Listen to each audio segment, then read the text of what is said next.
The decision was made about 4 days ago. The decision to take the death penalty off the table in exchange for Christopher Watts' guilty plea to all 9 counts The decision was made about 4 days ago. The decision to take the death penalty off the table in exchange for Christopher Watts' guilty plea to all 9 counts he was originally charged with, including first-degree murder of a child under 12, tampering with a deceased body, and unlawful termination of a pregnancy. The Watts family murders. This is undoubtedly one of the most horrific crime stories of our era. Over 5 years has passed, and with each passing year, with each passing day, nothing about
The decision was made about 4 days ago. The decision to take the death penalty off the table in exchange for Christopher Watts' guilty plea to all 9 counts he was originally charged with, including first-degree murder of a child under 12, tampering with a deceased body, and unlawful termination of a pregnancy. the Watts family murders. This is undoubtedly one of the most horrific crime stories of our era. Over 5 years has passed, and with each passing year, with each passing day, nothing about this case becomes more clear. Looking back on the investigation of this case and the prosecution of Chris Watts, you have to ask yourself, was anything ever meant to be clear? Was justice ever meant to be achieved?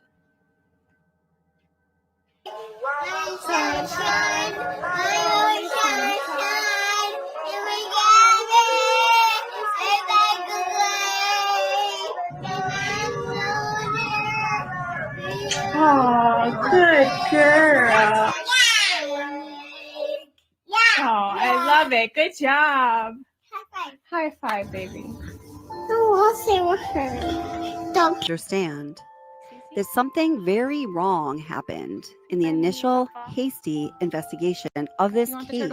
A case so horrific, the whole world began watching right away because the whole world wanted to know, how could a seemingly loving father do something so horrible? The very family members who trusted him, who counted on him, who relied on him. Meet District Attorney Michael Rourke. This is the man who accepted lip service as answers about this horrible crime that people to this day still cannot wrap their heads around. Stop asking about it. She didn't have anything to do with it. She wasn't there that morning. She voluntarily cooperated with law enforcement. She provided us all the information. I'm not going to tell you where she's at. Stop. Leave me alone.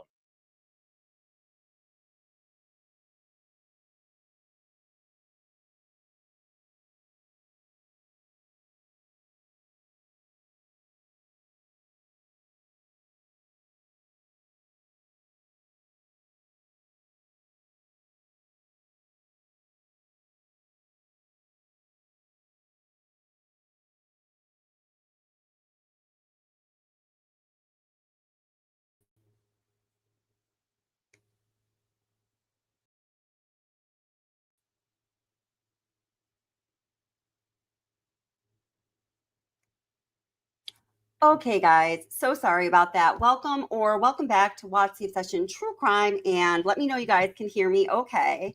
I've got some new equipment, having some technical difficulties.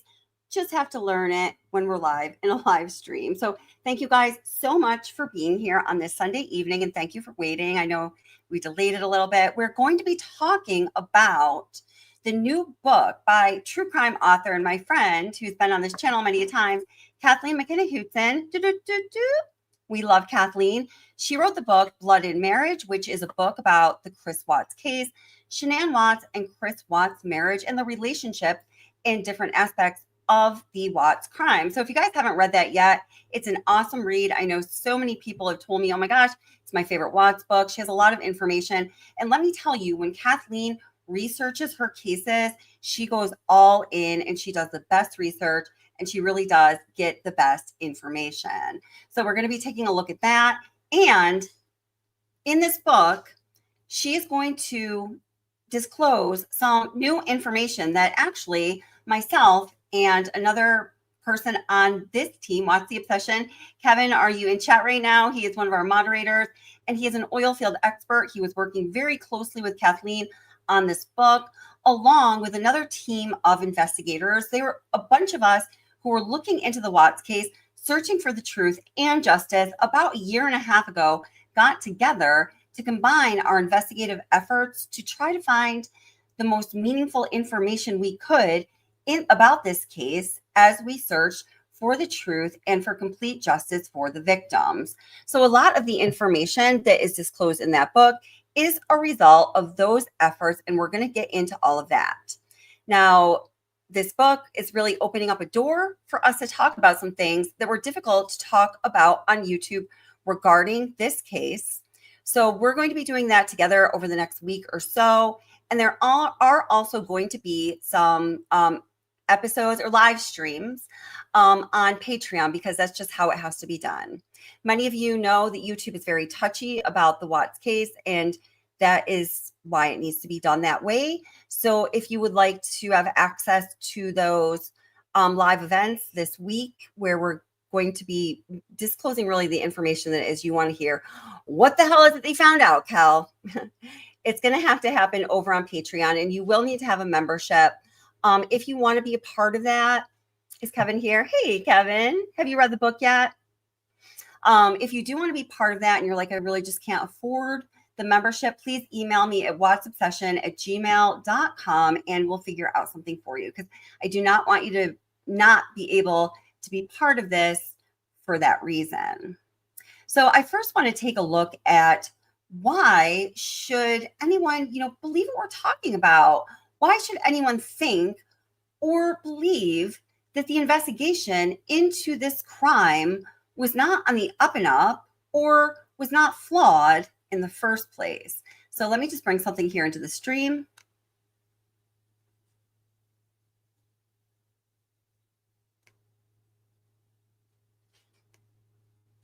Now, at this point in this video, I was just talking about all of the evidence that had been collected from Chris Watts' work truck.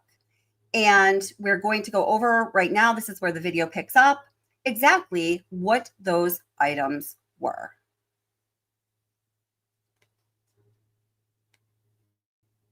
It should be noted that on September 4th, 2018, while running through the evidence submission list with lab tech Patricia Lopez, several items were listed that CBI Lab ultimately did not wish to take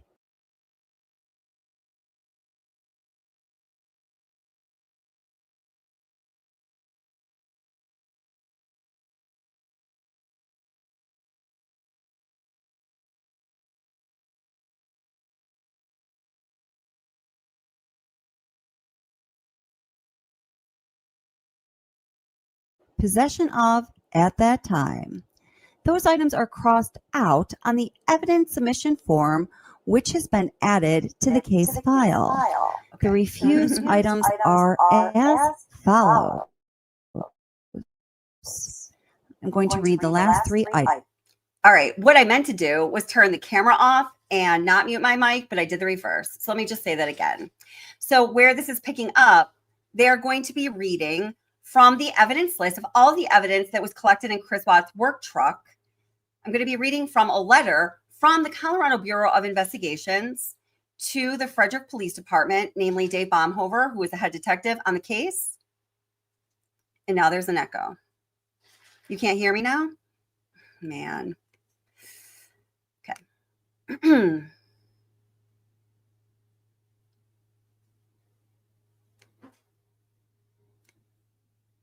Is any better now? It sounds good now? Okay, please let me know. Okay, as long as you can hear me. So they're going to be reading from the total list of evidence. Thank you. Thank you, Hurt Locker and Bebop and everyone.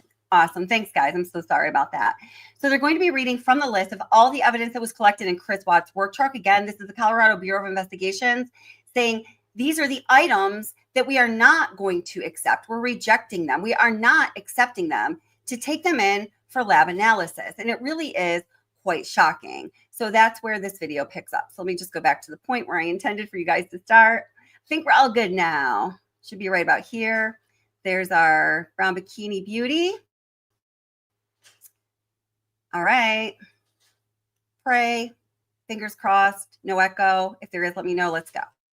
His confession and proof scientifically that his confession was true. That the body of his deceased wife and his alive children were in the back of his work truck on that drive from Saratoga Trail to Survey 319. Wouldn't you think they would want to know that? If they had the evidence right at their fingertips? Let me read you part of this supplement from the discovery. It should be noted that on September 4th, 2018, while running through the evidence submission list with lab tech Patricia Lopez, several items were listed that CBI Lab ultimately did not wish to take possession of at that time. Those items are crossed out on the evidence submission form, which has been added to the case file. The refused items are as follows. I'm going to read the last three items. Driver's side seat cover from work truck. Trace lift from center console of Chris Watts' work truck. And trace lift from back seat driver's side of Chris Watts' work truck. The items that were not taken by CBI are transported back to the Frederick Police Department and checked into evidence. Nothing further. So important that we understand the significance of what was done here. The trace lifts that were taken from Chris Watts' work truck for the purpose of determining if any other occupants were in that truck. That evidence was actually collected.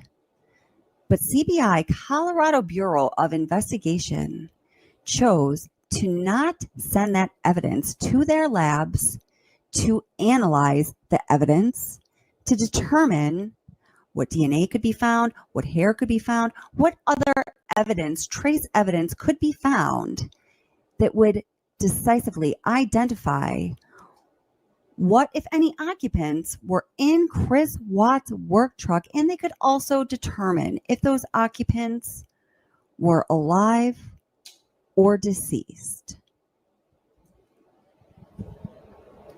Now, when I've brought this issue up before, people might refute it by saying, oh, well, maybe, well, hey, right there, it says they didn't wish to take it into evidence at that time, so maybe they analyze this evidence another time.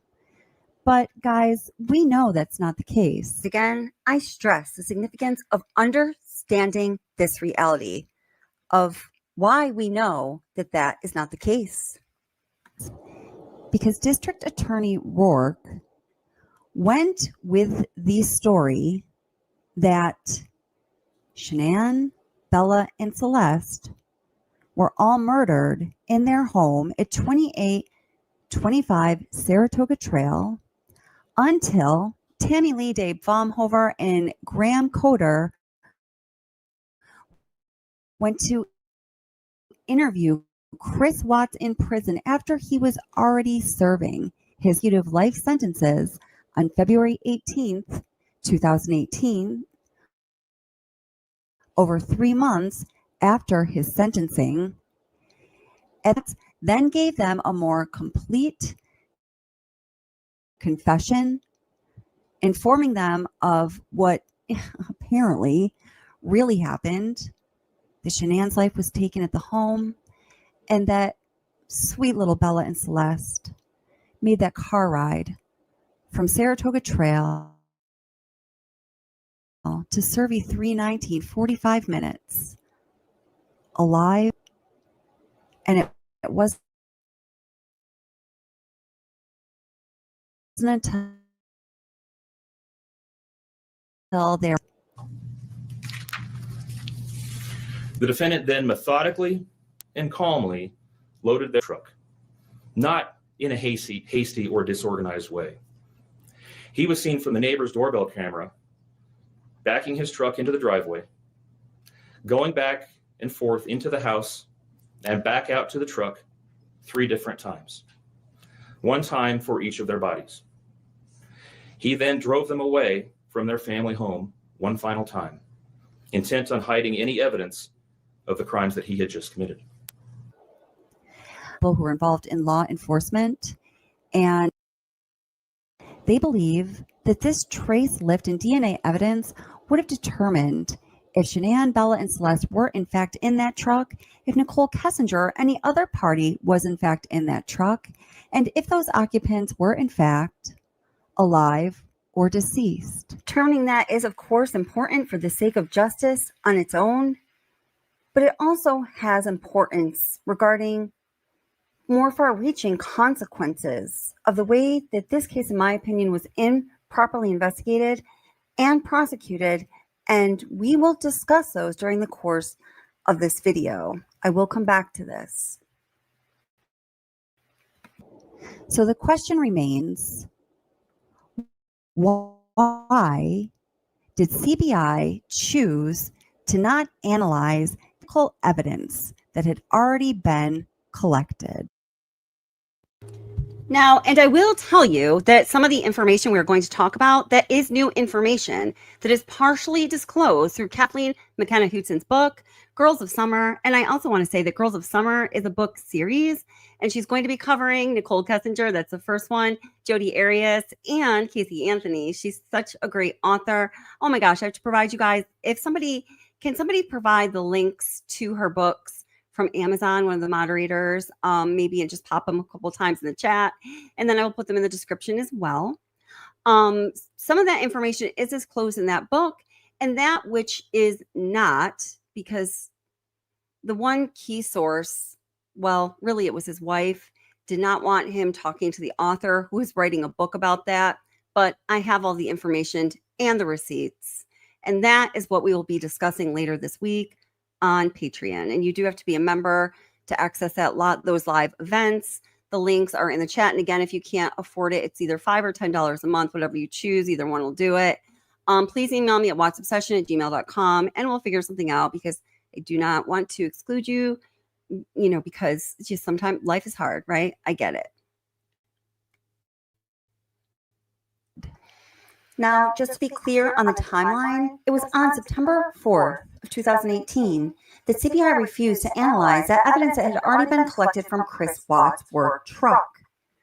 This is just a few weeks after the murders occurred, and it's more than 2 months before Chris Watts struck a plea deal on November 6th, 2018, and it's about 2.5 months before Chris Watts was sentenced. So to say that the investigative clock stopped when Chris Watts pled on November 6th, 2018, it's just a lie. It's a misrepresentation. This evidence is critical evidence that would have revealed so much was refused for analysis on September 4th, 2 months before the plea deal.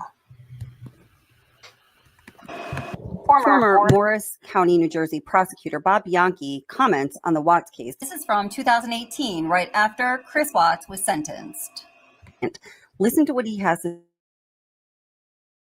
say very, very carefully. Most of law and crime. So this reminds me a little would do such a thing.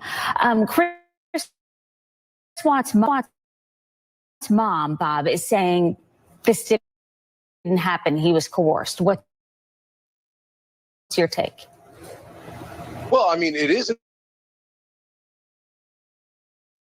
It's not unusual that a family member looks at somebody that they love. It does a really horrible thing. As a mayor committed a murder, so that's not unusual. What I find to be unusual in this case, Susan, again, going back to my prosecutor days, is that I would have required a proffer session with the defendant where he would have sat down in order to be spared the death penalty. He would have spilled the beans on everything from A to Z. We would have known what the motive is, which we don't know right now. And he would have clearly allocated in court, got up and stated, this is what I did and why I did it. The only way he's going to get out of this, Susan, last point, is a belated assertion of innocence is not a basis to withdraw a plea. However, his lawyers didn't do any psychiatric examinations, and the mother points this out. And that could be a huge deal here, because maybe he did go into a rage. Maybe there's an insanity defense or a diminished capacity that takes out a murder and makes a penalty. That would be the only liver basis that he could withdraw this plea. Well, you know, of course, most recently, we did see something like this happen again in the Idaho versus Brian Koberger case, where everyone, first of all, was shocked that he was taking a plea deal, just as we all were. We heard that Chris Watts was taking a plea so shortly after this horrible crime happened, and everybody was still reeling from the news and the shock of such a horrible crime. I still maintain that this is one of the most horrific crimes of our lifetimes, of this era. So we see the same thing with Brian Koberger. He pleads. There's no elocution or proffer required, and there are literally no contingencies, no requirements from the state in the district attorney work in the Watts case, for letting the person take this plea, not having to go through the trial, not having to face the potential of the death penalty. And in both of these cases, and I know we're just talking about the Watts case right now, this is not how it usually goes. As Bob Bianchi here just told us, who's an excellent attorney. Kessinger has touched on this, and she said that in court they did ask him, and his statement was read saying that, yes, he admits to all of this, but the motive was not found. And I wonder if it would ever suffice, whatever motive he may have made up or done, because I can't seem to find a logical one for any of this. Yeah, well, you rarely do in a murder case, because a lot of times it's not something that we can understand. And while a prosecutor does not need to prove motive in any case, you certainly want that. In other words, to protect the file, to protect the belated assertion of innocence, I would have said to the defense attorneys, and they may have done this, but I would have demanded, you come in, go fall on your sword, tell us everything A to Z so I can eliminate all these defenses of insanity, passion provocation, diminished capacity. So this way it's locked up in a box so that if you come after the plea to say, hey, I no longer want to take the deal, which happens all the time, you will not be able to get out of it, because we have a very specific statement about the reasons why you did it, and we eliminated all the defenses. That did not occur here. Bob Bianchi, thank you. Maybe it's his parents' way of kind of coping or wrapping their head around this. Okay, so then, okay, just in this video, I have to just shoot forward to the end a little bit. So, just insofar as not at all not knowing that complete justice was served for the sake of the victims and the victims' families and all of society, because that is how it's supposed to go. There was also significant impact, certainly, on the victim's family. I'm talking about Shanann Watts here, because I personally believe all the family members, the Watts family members, as well as obviously the Rzucek family members, are all family members. They're all victims, all of them. Just seeing where I want to start here. Just bear with me a little bit. Been saying all along, so it's not like all they do. That's the other thing too. I mean, that's kind of a good backup. All right, let's just start here. All along, so it's not like all they do. That's the other thing too. I mean, that's kind of a good backup. Yeah, I think you hit the nail right on the head. There's reasons why we want everything. It validates things that we know. I'm not gonna come out and tell you that if you tell me something today, we'll validate it with your text messages, whether it's the ones we have now or the ones you're gonna give us. Certainly. If you want to go get him, I want you to read this, is what I want you to do before you decide that, okay? So the second time I went to that house, I'm not sure what day it was, but it was the weekend of the 14th. It's happening. They are asking for her phone records, and they are making her well aware that they are going to be looking at her phone records and utilizing her phone records, whether they did or not. In reality, who knows at this point? But she's like, oh, it's happening. She had previously told law enforcement she'd only been to Chris Watts' house once. So now that it's put in her immediate awareness that law enforcement is going to know where she was on what date, she probably decides, well, this is probably a good opportunity to fess up, kind of, because I'm still going to tell a whole lot of lies. I don't know. This is what he told me he wanted. So I was like, well, I will help you do the research. But another thing that I really took care of was to be like, where is she moving to? I was never like, you know what, screw your wife, try to get a full custody. None of that bullshit. It was always just like, you know, I'd ask him, I'm like, well, what kind of custody you guys gonna have? Because he at work, they're about to switch his schedule. So right now he's like a Monday through Friday, and they're about to switch these guys to 8 days on, 6 days off. That's tough. That's awesome. And I was asking him, I was like, are you gonna have your kids like on that set of days off? I was like, because that would work perfect. Like 1 week on, 1 week off. And I was just like, you know, we just talk about it. I'm like, what is your plan? And he's like, we haven't figured out exactly what we're going to do about the kids yet. But he told me, he's like, Colorado's a 50-50 state and she's okay with everything 50-50. Like, he said that she was like on board with this because she wanted it too. Like, she was checked out of this relationship. We know a lot of what was said by Nicole Kessinger there was untruthful. And now, before we listen to this next excerpt, what she had to say in the same interview, let's just remember this timeline. The Watts family returned home from North Carolina on August 7th. Their lives were all taken by early morning of the 13th. And Shanann was only home from late in the day on the 7th, the 8th and the 9th. She left for Arizona early morning on the 10th. And this is what Nicole Kessinger has to say about interacting with Watts relative to his family being around or not. And I think this is very telling. What do you think? Because, like, he could pretty much call me whenever he wanted. Like, I was the one that would tell him, like, hey, when your kids are awake, you need to spend time with your kids. Like, do that. And then after they go to bed, like, if you want to talk to me, you can talk to me. But it was never, like, this super, super restricted thing. Like, sometimes, like, right after work, if I was like still talking to him, I get kind of bummed out, and I tell him, just like, oh, it's frustrating sometimes, like having to like wait, but at the same time, I was never like, this is horrible, or it was always like, I understood why. But then once his kids were asleep, he never like had any. It was like he could do what he wanted. You know what I'm saying? Like, he was in his basement and she's upstairs, and they're not speaking. My friends, I would like to propose that what Nicole Kessinger is talking about there is trying to control Chris Watts in areas of the relationship where she feels frustrated. Remember, they have a whole 5 or more weeks of their relationship together with his family across the country. Now, the family's coming back on the 7th. I'm sure this was causing her a great deal of anxiety. We know it was. We see indicators of that. And she wanted to be in control of as much as she could. You know what, Chris? When your kids are around, you can hang out with them, okay? I don't even want to hear from you. Don't need to hear about it. You're with your kids. You're with your kids. Capiche? And then when you're not with them, then you can be with me. But only when you are not with them, right? I first got this idea listening to The Deception Detective, and I think he is so spot on. Every time I listen to it now, that really is all I can hear. But the main thing I want to point out about that excerpt is she tells investigators, when I would get frustrated because, I couldn't see him or talk to him right after work, I just tell him, yeah, it's frustrating, but like, I understand. My gosh, his children were only home in Colorado with him for a few days. And Shanann was only there for 2.5 days.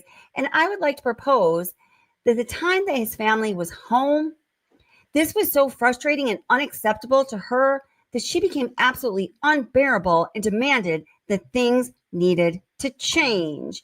In fact, we know that something like this is the case due to what the chilse investigation just learned about what investigators knew about Nicole Kessinger and some part she played in the nefarious activities that happened in the days leading up to the end of Shanann, Bella, and Celeste's life.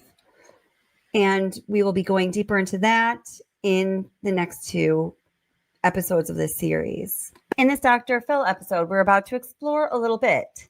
It was recorded right after Chris Watts' final confession to the 3 investigators when they went out to speak with him in Dodge Correctional Facility after he had already been charged, sentenced, and was no doubt spending the rest of his life in prison.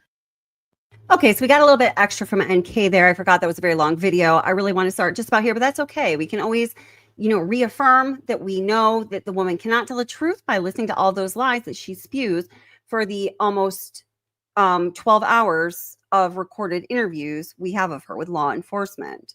So again, we're talking about here in this video, Kathleen McKenna Hewtsen's new book, the book series Girls of Summer, the first book focusing on Nicole Kessinger. And in this book, there are new details, new information closed. That is information that really, she and I and other people collaborated on, worked on together. And she says what she says in the book. I'm going to be expanding on what she says in the book, giving you more details because I do hold all of the receipts. The person who is responsible for finding this pater of information that's all been verified, all sources fully vetted with government documents. We do not mess around here. If we tell you it's truth and it's checked out, you can bet the ranch on it. So I'll be expanding on the information and sharing many of those receipts, the ones that I've had the approval to share. And it's going to have to be done through Patreon live streams, and those will be going down later this week. And also more content on what we're talking about right now on YouTube this week as well. There's a lot for you guys to know.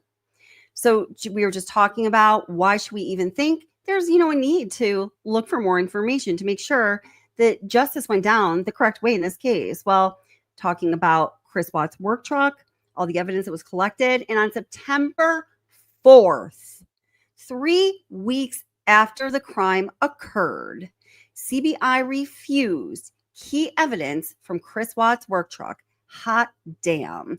Tammy Lee says the investigation stopped when he pled. He didn't plea until November 6th, honey. The investigation stopped. We know from your organization's letter to Dave Baumhover, at least on September 4th. Did it ever even get started? So yeah, there's a lot of reason for people beyond those who were officially signed to this case to investigate what really happened and to be the chariots of justice for Shanann, her unborn baby, Bella, and Celeste. Now, how did Michael Rourke's lies, laziness, whatever it is, failure as a prosecutor, affect the victims' families significantly? Listen to this.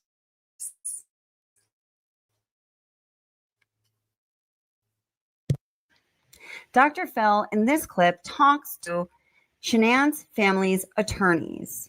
He brings up the topic saying, we know that the other person in the investigation that was questioned was the mistress. Did anything actually come of that investigation in talking to the mistress? We will then hear what the attorneys had to say. And guys, it is very interesting. I don't know if you've ever heard this, but wow, wait until you hear this now. Chris Watts is sharing new details about the night he killed them. An attorney for Shanann's parents, Frank and Sandy Rzucek, told our Dylan Thomas his clients were briefed on the new information and were evaluating their next steps. You need to pay attention to the fact that they say here that the family was evaluating their next steps. Dr. Phil asked the attorneys why investigators went to talk to Chris Watts in February of 2019. As we expressed, it's our guess that there was another person they were looking into or investigating that would have required enough time to either determine if charges should be brought or if that was not an avenue to be explored. And we're unsure at this point if that's ongoing investigation or not, so we don't want to go too far down that road.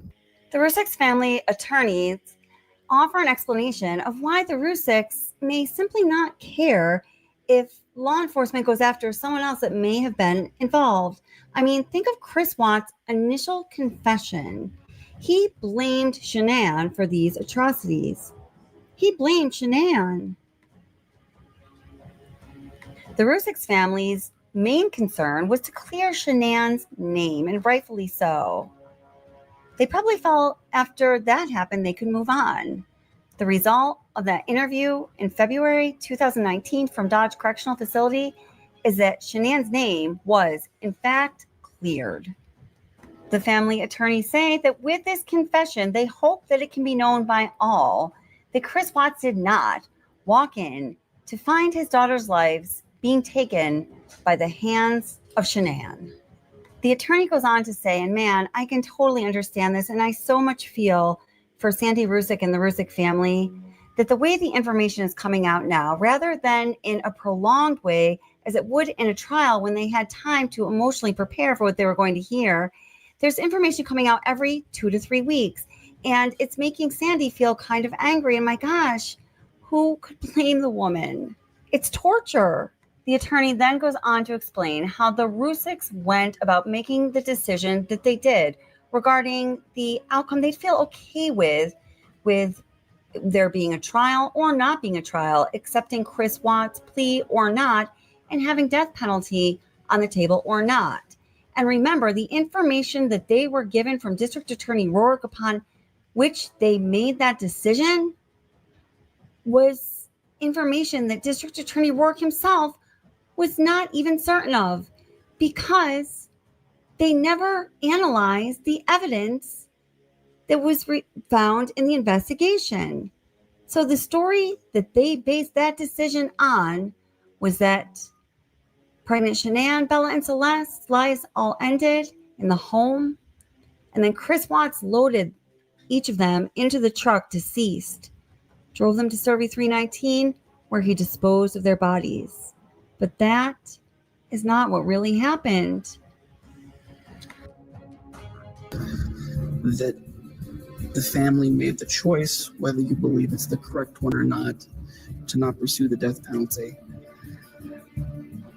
If it were me, I don't know how that would sit with me, knowing that she didn't know the full story.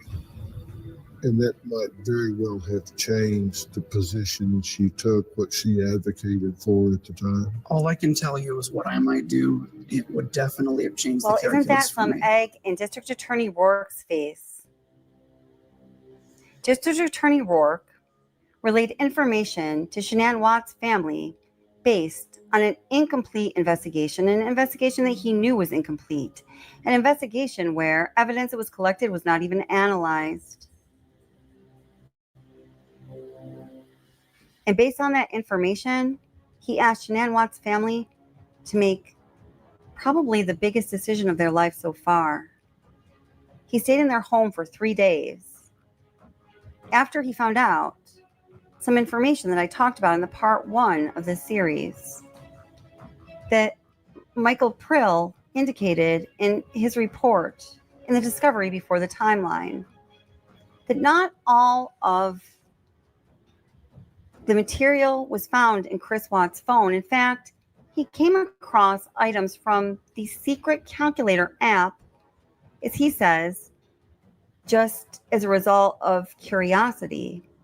He says that the forensic lab didn't have whatever was needed to access those inner storage vaults of an iPhone. And now that he knows that there was a secret calculator app, that there are places within that phone that might exist content that is relevant to the investigation, his plan was, as he outlined in the discovery report, to obtain another search warrant that would soon be executed, and the investigation would continue on. That report was dated October 30th, 2018. Straight away, District Attorney Rourke and Steve Wren got on a plane to go to North Carolina to spend 3 days with the Rzucek family. Upon their return on November 6, 2018, they struck a plea deal with Chris Watts. Isn't that interesting timing? We are going to tie all of the pieces together, what has been discussed in part 1, in this part of part 2, coming up very soon in the continuation of part 2. And when we conclude, we will be able to share with you the information that we learned as a result of this channel's investigation just last week.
Gosh, and I was muted again the whole time.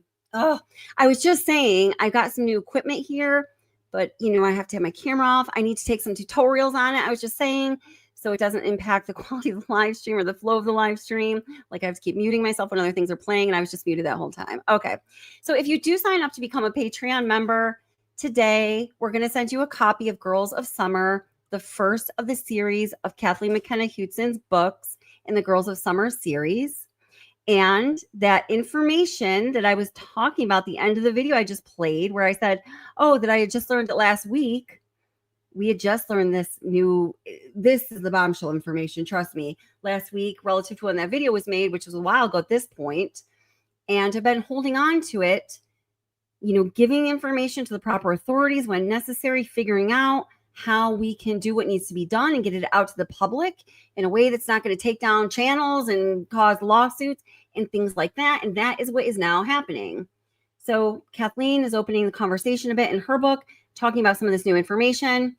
and what is not discussed in the book, I'm going to pick up with talking about. Yes, it's going to be discussed on live streams and videos on YouTube, but some of it is going to have to be through live streams on Patreon because that is the nature of the beast, which is why we're saying if today you sign up to become a member on Patreon, it's $5 or $10. We'll send you a copy of Girls of Summer. You just have to send me a message with the address you'd like me to send the book to when you sign up as a Patreon member and consider it done. Those of you who won books in the raffle, I put them in the mailbox yesterday. The mail will be picked up tomorrow and they will be to you this week. So that's awesome. Okay. I think that was all that I had said when I was muted. I'm so sorry about that, guys. So I am also going to do a read through of Kathleen McKenna Hewtsen's book, Girls of Summer. I actually recorded the first part. I just don't want to put it out right away because, of course, I do want to support her and I do want people to purchase her book. She's extremely talented. She's amazing. You know, this is what she does. It's her profession. And, you know, so that's that. Okay. So now, as I am reading you select parts of Girls of Summer and kind of talking about what we're going to be getting into here, I'm just going to play a video because I can't turn my camera on because I got to take my little tutorial.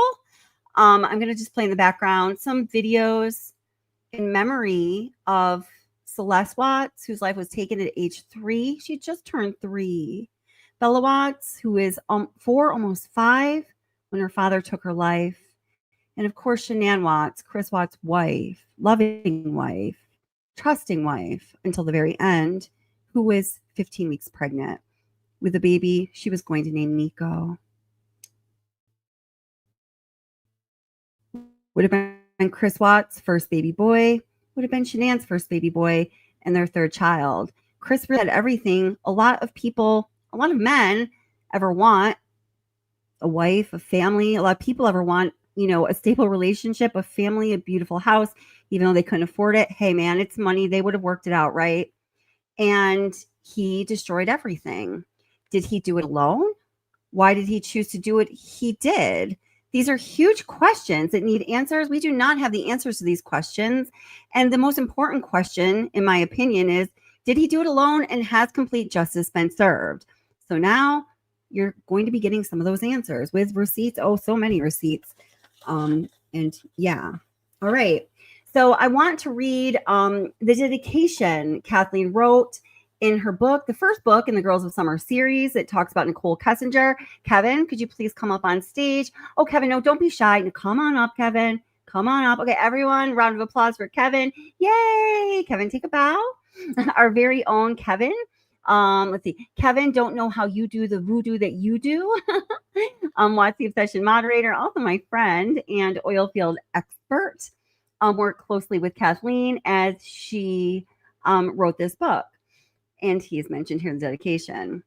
It says, this book is dedicated to all the surviving family members of these tragedies. Bless your sweet broken hearts. I'd also like to thank my good friend Kevin, who shone a big old oil clag. Did I say that right? I don't know. What's a clag, Kevin? Light on those oil tanks for me so I could better understand how it happened. To my sweet pal Kelly, that's me. Keep up the good fight over at Watts the Obsession. To all of you who seek justice, thank you for giving voices to those who can no longer speak for themselves. To Shanann, Bella, Celeste, and Nicol, you are always in my heart and in the hearts of millions. Last but not least, to Tim, that's her husband, who turns leads into gold and makes every day worth living. I love you, baby. And Tim is awesome, too. We love Kathleen and Tim. So this is just briefly what she has to say about the book series, Boys of Summer. Hello, reader pals. Again, this is Kathleen McKenna Hewtsen's book, Girls of Summer, the first book in that series. Nicole Kessinger, new information regarding the Watts case. Hello, reader pals. It's 2025, still winter, and I'm optimistically setting out to write about some girls of summer. What is a girl of summer, you may ask? Well, she's a girl you will see on the beach and at clubs, the fun, wild girl who is down for anything. And she usually looks amazing in a bikini. In this book, my 3 girls of summer were implicated in some of the most disgusting crimes in the United States history, all committed appropriately during the summer months. but only one of them is serving time for it, and that is, of course, Jodi Arias. So, I'll just keep reading this. She is in Arizona, and her name is Jodi Arias. The second, Casey Anthony, was acquitted of the crime of killing her little girl and is enjoying life in Tennessee when even her lawyer, Jose Baez, admits she did it. The third, and you guys may recognize this name, Nicole Kessinger, is somewhere out there, somewhere in our vast, lovely country, living her best life, despite the fact that tens of millions of Americans, and I'm one of them, are pretty sure she was deeply involved. Turn page, sorry. And deeply involved in the murders of Chris Watts' pregnant wife and their two little girls. So then she goes on to talk about the book series a little more. And again, I'm just reading some specific excerpts. She asks a question, why are these women who are murderers absolved of, the penalty of death that men in our country have to face, which is certainly a fair question. And then she talks about Casey Anthony and Jodi Arias. And then she says, it's time now for me to talk about Nicole Kessinger. But before I do so, let me say this. If the state of Colorado ever gets around to charging her, anything, and she gets on the stand and lets out one of those, you just want to hide under the bed giggles. She's so funny. That might be the first one of my girls of summer who would actually get the death penalty. And she goes on to talk, Colorado. Oh, we all love Colorado. It's so beautiful. And that whole place looks like a bad hotel painting.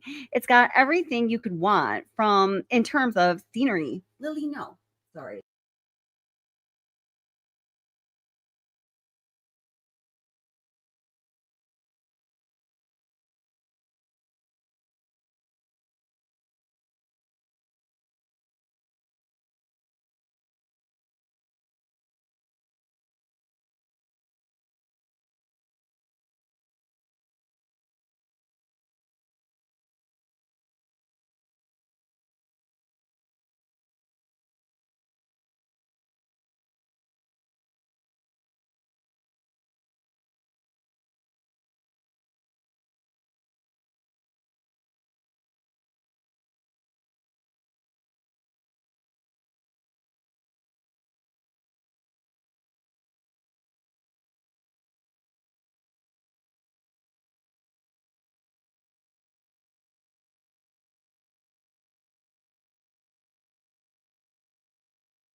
With my mic.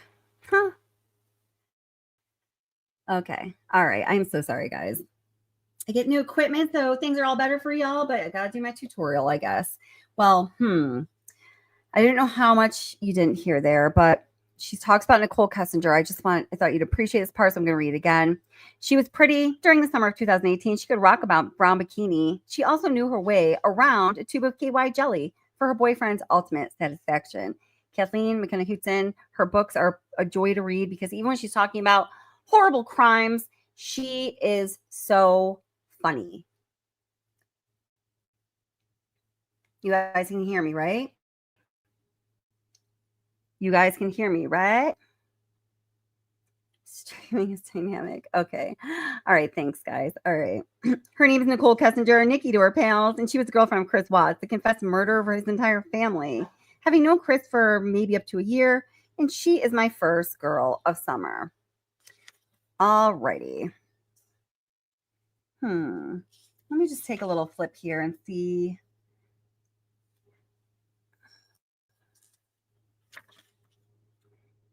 I'm just gonna continue and read chapter 2 here because she mentions all of you guys. You guys here, this channel community is very much a part of her book, her investigation into the Watts case, the investigation of the Watts case in general. What is going to? Oh, thank you, Anaphylaxis. She says if you can't hear, refresh, but obviously you can't hear me, so hopefully people will see that. I'm so sorry, guys. Darn it. I hate it when that kind of stuff happens. Sorry, guys. Let me lose my train of thought. Oh, yeah. So you guys are very much a part of all of this. And she mentions you here in this chapter 2.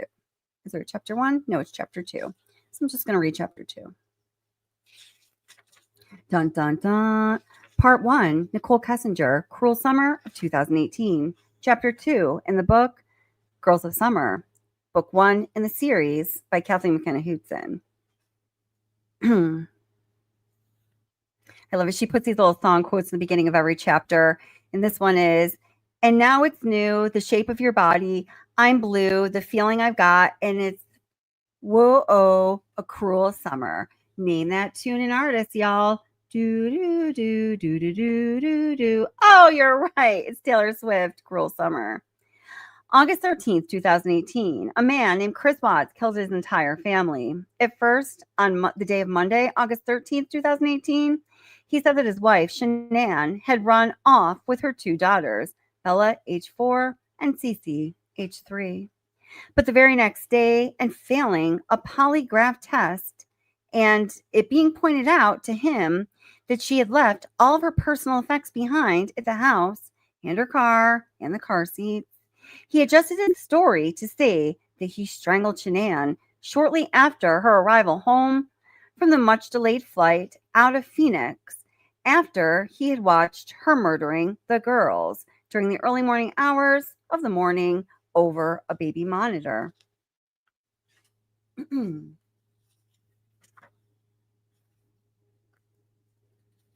His next version of the story was that he had strangled Shanann. Oops, I just read that. I'm sorry.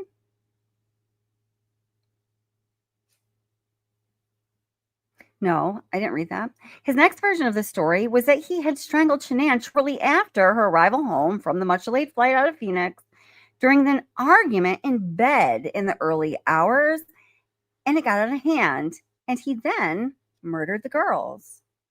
And yet another version, he claimed that after strangling Shanann, he attempted to strangle or suffocate both of the girls, but failed. And they, oh God, and they woke up again. Every time I hear that, my heart literally hurts. He then forced them alive into 2 oil tanks at Anadarko Survey 319, where he worked, except that there were no signs of strangulation or smothering on either of the girls' bodies. And Chris ordinarily did not work at Survey 319. Over the years, his stories have evolved and changed, and I haven't got a clue why, because none of them is entirely true. Perhaps I should know why, because I literally wrote a book on this horrific murder case, but I don't know why. And again, that book is Blood Marriage. It's an excellent book, many people's favorite book on this case.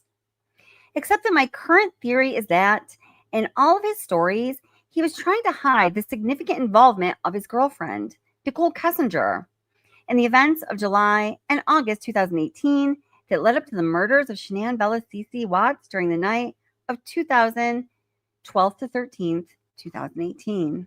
Because we don't know exactly when everybody was murdered. We don't know for sure. My belated realization, many of you got there first, that I should not have dismissed out of hand the possibility, well, now we know probability, of Chris's girlfriend, Nicole Kessinger, being an instigator, accomplice, or accomplice after the fact in this family annihilation has forced me to return to Watts Island. And it was wittily called, as it was wittily called at the time, to describe the band of delusional people who believed that Chris Watts was innocent of murder when he was, in fact, already admitting to them. It couldn't have been Chris who committed the murders. He was to, oh my goodness, I don't know this word. And I pride myself in vocabulary. I'm going to spell it for you. Tell me, does anyone know this word? Anodyne. Someone look it up. Define it. Too clueless, too good looking, too boy next door.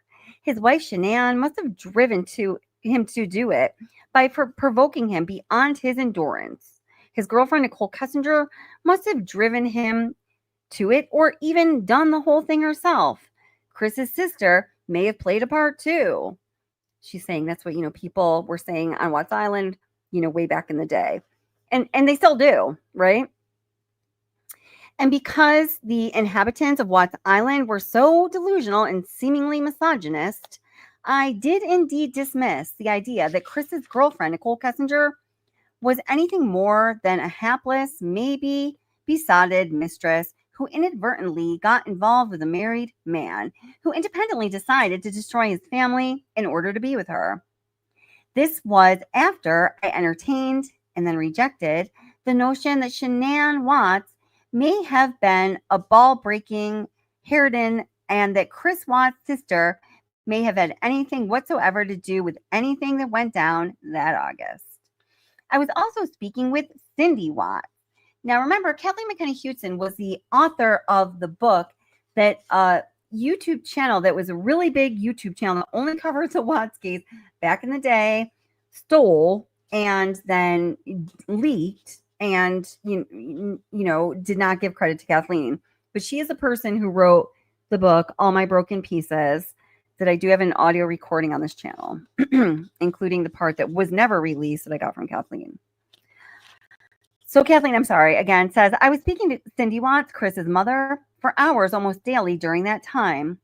Cindy clearly hated Shanann and was troubled by the fact that Chris had confessed to her several times that he had killed Shanann and the girls for no reason she could think of other than Shanann was just plain awful.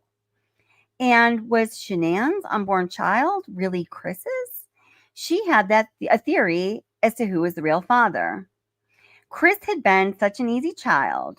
Yes, he had been mean to her because she was thick as thieves with her, because he was as thick as thieves with her own mother, the woman I nicknamed Grandma Nazi, although not to Cindy's face. So she's saying she called Cindy Grandma Nazi.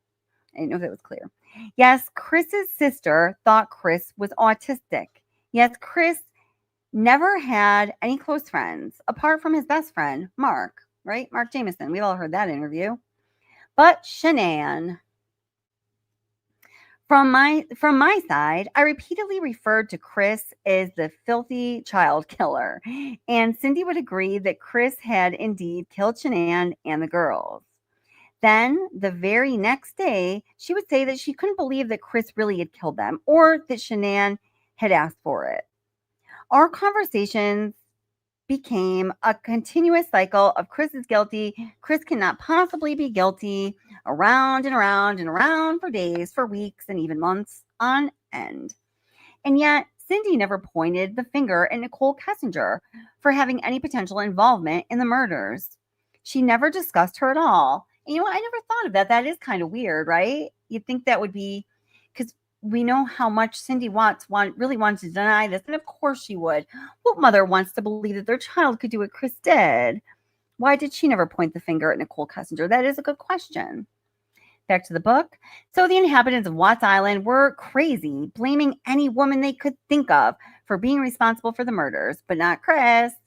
Cindy Watts was also crazy, and that she knew from the horse's mouth that her son had committed the murders, but was often in full-on denial without suspecting Nicole Kessinger. And I decided to give Nicole Kessinger a pass without thoroughly examining the evidence, although the full scale of evidence against her was not much around at that time. Only the fact that Nikki's cell phone had pinged close to the Watts house in the early morning hours of Monday, August 13th, which the police dismissed as being some kind of a false ping, whatever that meant. There was some intense scrutiny of Chris's neighbors' security tape that was raising an issue, but the recordings of the CBI interviews with Nikki were released later, and the awkward questions about Nikki and her history only built up over time, by which I had moved on to another case. And I'm kicking myself in the butt for that now. Many of you stayed the course, and it was only recently that I started paying attention to what Kelly of Watts the Obsession and you all here were saying. And I started thinking, wait a minute. I did not have a clue who coined the apt little tag of Watts Island, but for the first time I heard it, I laughed.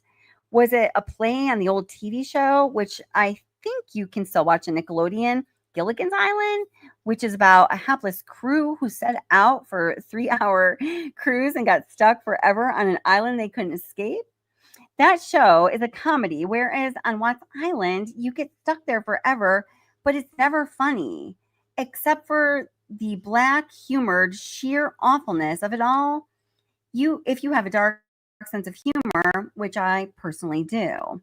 Anyway, here I am on my return trip to Watts Island, and I'm here because I think Nikki was allowed to get off the island when she and Chris Watts both deserved to rot on a real island called Watts Island with each other forever, with Alcatraz and Rikers Islands as the backup.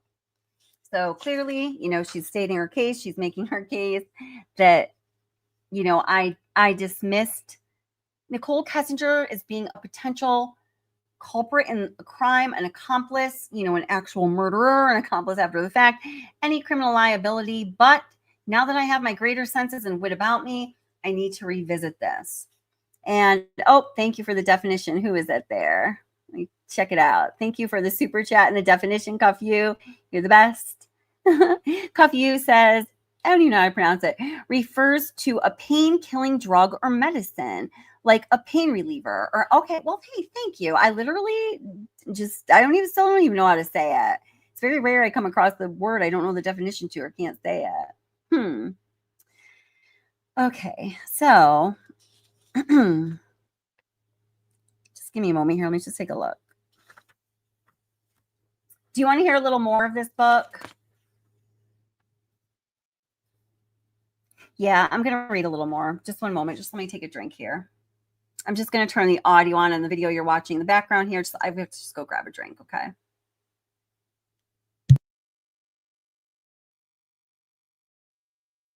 Happy birthday. Birthday. He's giving you kisses. You want to give him a kiss? Yeah. Is he going to give you kisses? I gotta kiss you. Give him kisses. Give kisses to Dieter. Oh, Dieter, Weeder. Oh. What? Ow.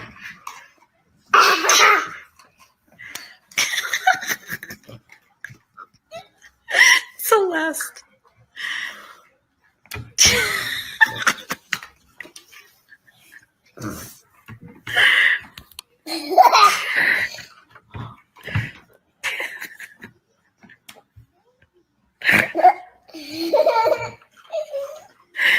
Cece.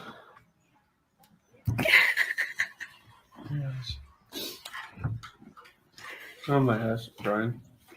What am I? Oh. You burp? Did you burp? You good? What? Did you burp?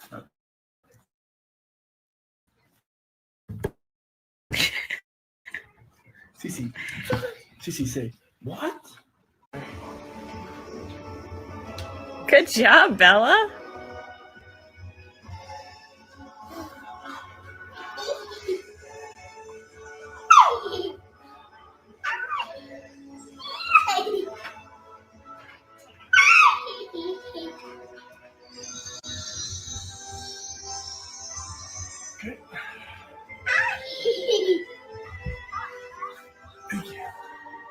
Am I good? Do squats.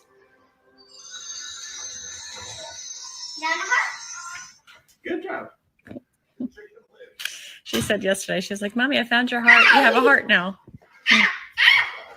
Thanks, kid.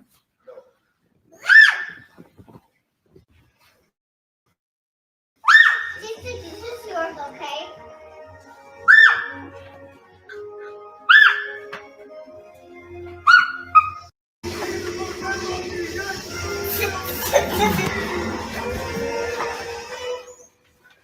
Good job, Cece.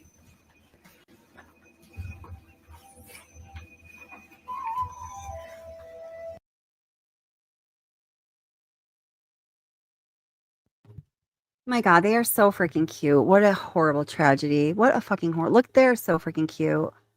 And as a side note, I'm so glad I just got back here and muted it because that music playing in the background, that like it's like flute music. Disney will definitely demonetize your entire video, entire live stream. And sometimes we'll have it taken down because I guess they're watching the Disney Channel in the background. I mean, come on, people. That's a total side note there, but how absurd is that, right? And oh, Angie Erickson, thank you so much for the $25 super sticker. I really appreciate it. Thank you so much for being here. It's great to see you and for supporting the channel. Thank you so much. And I had posted a couple times. I was running at the bottom. If people, I know sometimes people do not like to do super chats. They want to say something, they want it read, they want to get a message, they want to support, whatever the case may be. They don't like to go through YouTube for privacy policy reasons. And also people have told me, like, I don't want to do that. YouTube keeps taking more. They take 50% of the super. I don't even know what it is. This is what people are telling me. I really don't know what percent they take. So if you do want to do a super chat and you'd rather do through Patreon, not Patreon, PayPal or Cash App, you can do that. I have my handy dandy little phone right here and I will read it out just as I would a super chat that you got through YouTube. So that is an option for you. And thank you. Last little housekeeping note before I read the next chapter. If you sign up to become a Patreon member today, again, which is you have to be a paid member to get access to the live streams that are going to be telling you the real jammy jam about the new information. We're going to be doing that later that week after I do a little more on YouTube. This is going to be a Watts heavy week on this channel on YouTube and then Patreon. Kathleen McKenna Hewtsen is going to join us where I'm going to do an interview with her. It's the only channel where you're going to find her. We're exclusive. She's my buddy bud. But she is on, she's traveling with her husband right now and they are out in the mountains. She literally doesn't have service. So she can talk on her phone, but that's like, she can't even really get text through, which is kind of weird, but that's how it is. So, probably not this week, but I believe the week after. I'll give you guys some notice so you can be here, so you can plan on it because you will definitely want to be here for that. She'll probably do one of the Patreon live streams for me as well. If you sign up as a Patreon member today, we're going to send you a copy of the book, Girls of Summer. And actually, she's going to send you an autographed copy of Girls of Summer. So hop over to Patreon. You can sign up for membership. You just have to do it today. I don't know, today or tomorrow morning. If you just can't go do it right now, I'll give it to like noon tomorrow because then I have to give her the names and let her know. And she'll send you an autographed copy of the book just as a thank you for being with us, for being part of the community, for supporting me, for supporting her, and for supporting the idea of let's freaking get the truth and real justice for these victims because they deserve it. And it's how it just always should have been. And in so many ways, in so many different presentations, different videos on this channel, and also, of course, others.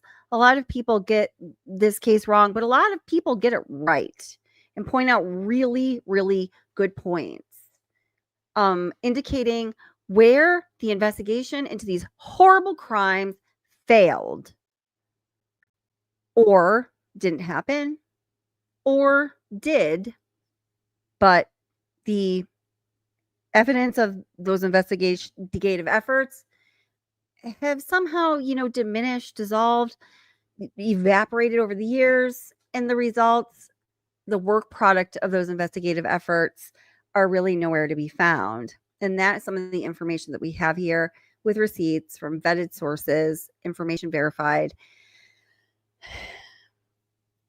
It's been a long time coming, but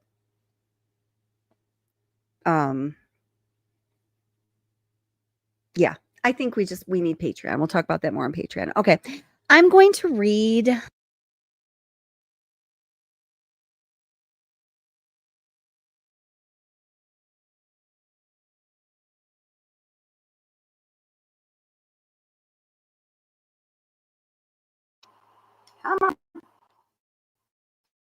Come on. The next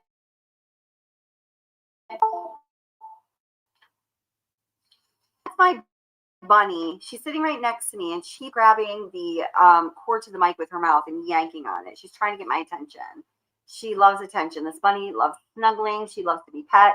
You can, like, you know, she likes to be on the floor mostly when she's pet. I pick her up and show her to you, which I have before, but she gets a little squirrely. I'll do that at the end. But she's just, she loves affection. She's so super sweet. But she keeps tugging on my mic cord to get my attention, which is why I was muted for a while earlier and I didn't know it. Okay. All right, the next chapter, we're just going to continue on. And again, I'm going to do a complete read through of this book. It's not going to be in one video. It'll probably be in like 3 or 4. I have the first part recorded. It'll be coming out very soon, but I just want people to have the opportunity to support Kathleen by purchasing her book before I go and do the readout for free for everybody. So just know that that's coming, okay? All right. And thank everyone for being here. I'm so glad you guys are here tonight. Oh, yeah. Hit like, all that stuff while we're talking about these channel thingy things. And I appreciate you. Hey, Justice A through Z. Hey, Serious Black. A lot of people came in. Welcome, guys. It's great to see you. Let's see. I think you're talking about Chris Watts, Justice A through Z. So I'm just going to read it as though that's a safe guess. I haven't seen you in so long. I'm glad you're here. She's saying to Heidi, hi, blame him for being so spineless, then putting the aggressive into passive aggressive, right? I'm sure you're talking about Chris Watts. You have to be. Hey, Serious Black, it's great to see you. All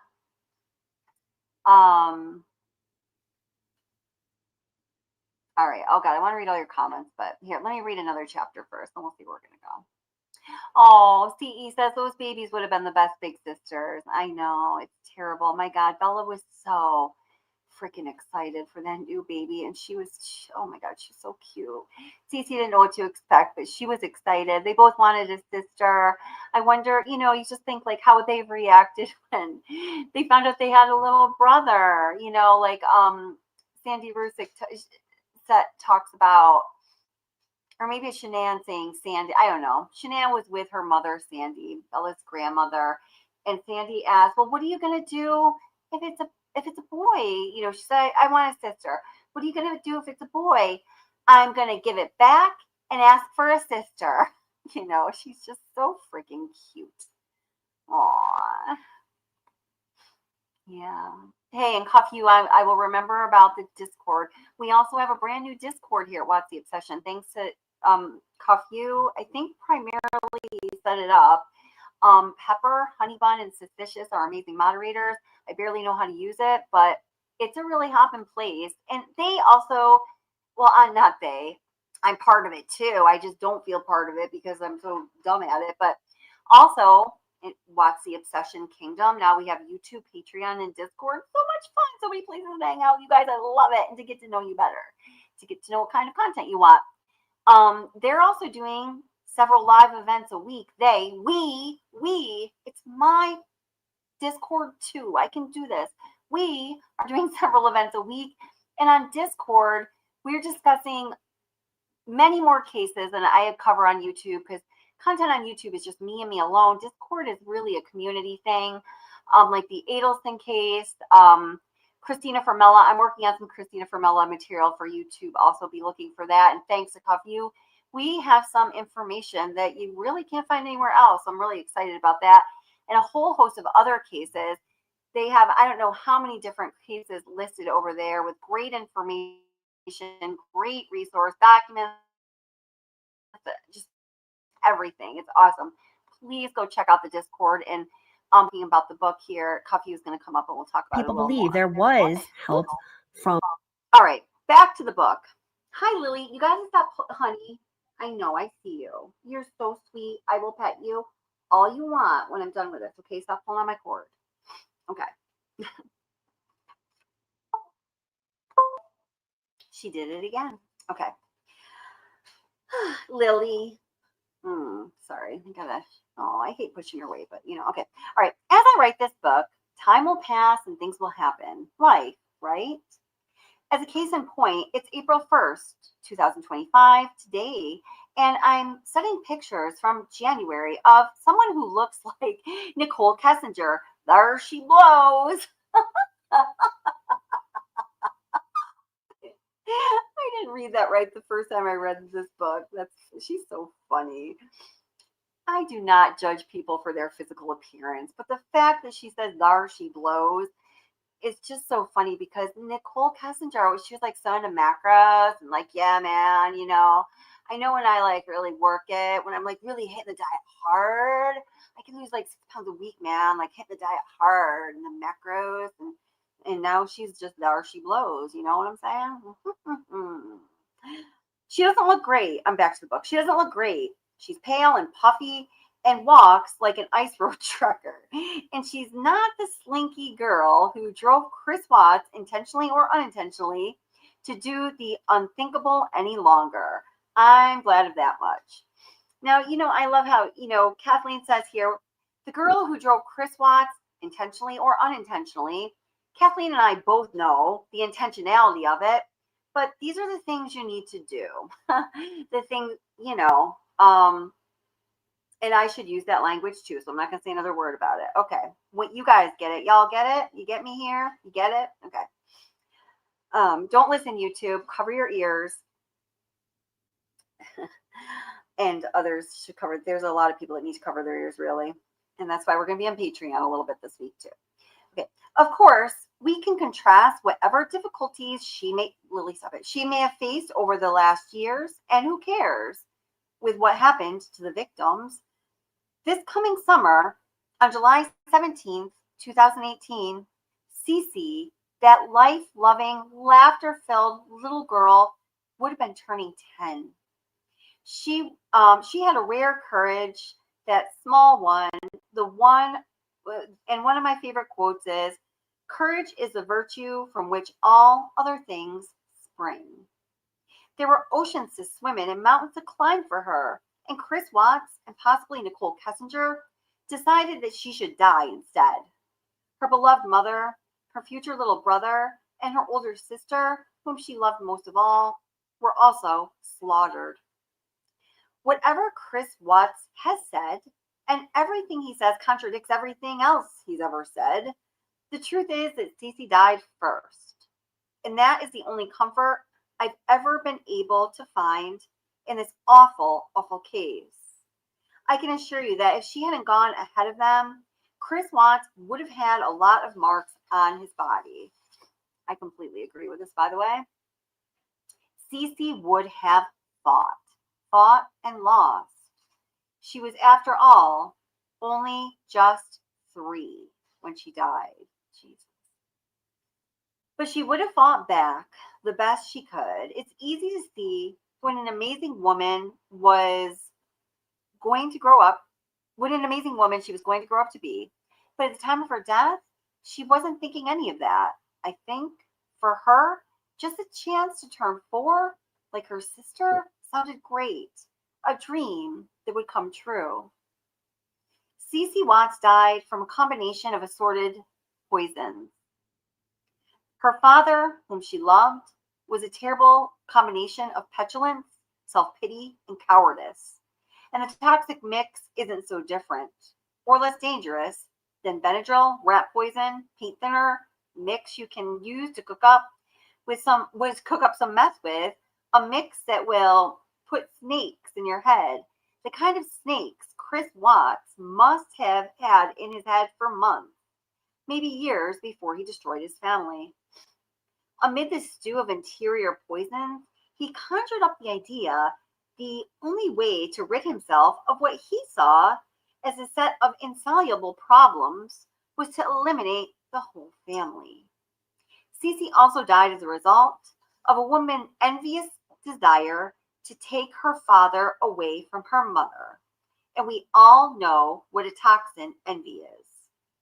Lastly, Cece died of a very famous and widely used poison, good old opiates. This becomes very important to the information that is new to you and absolutely critical to justice in this case. I say opiates because I'm so sick of comments from people arguing whether it was OxyContin or oxycodone or Percocet or Norco or whatever. All opiates are synthetic heroin, and 3-year-olds die easily if they are fed them. So please consider this.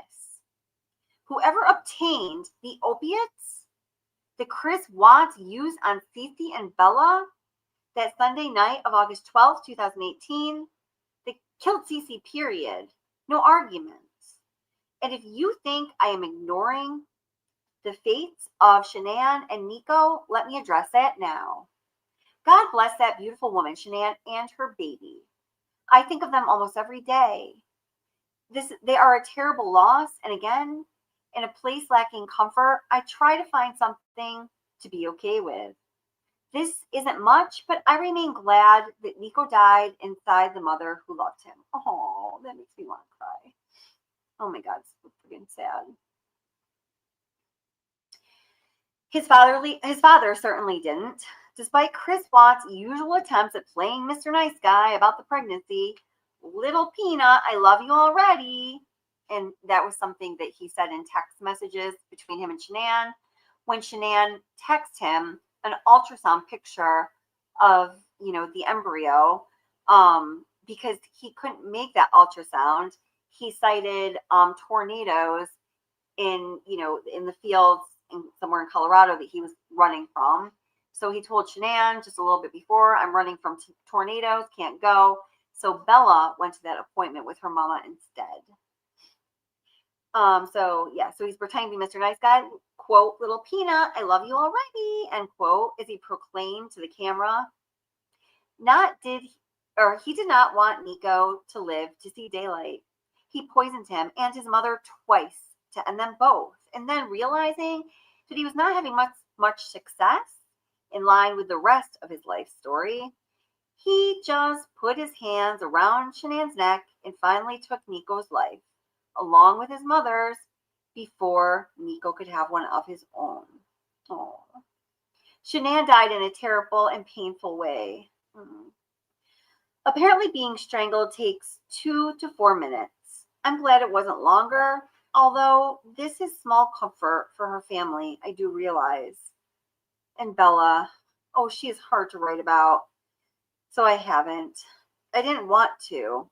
I don't want to. I will. Just let me get there slowly. I know all of you understand. I will totally understand it if you just want to skip that part of the book, because I would too. Oh, God.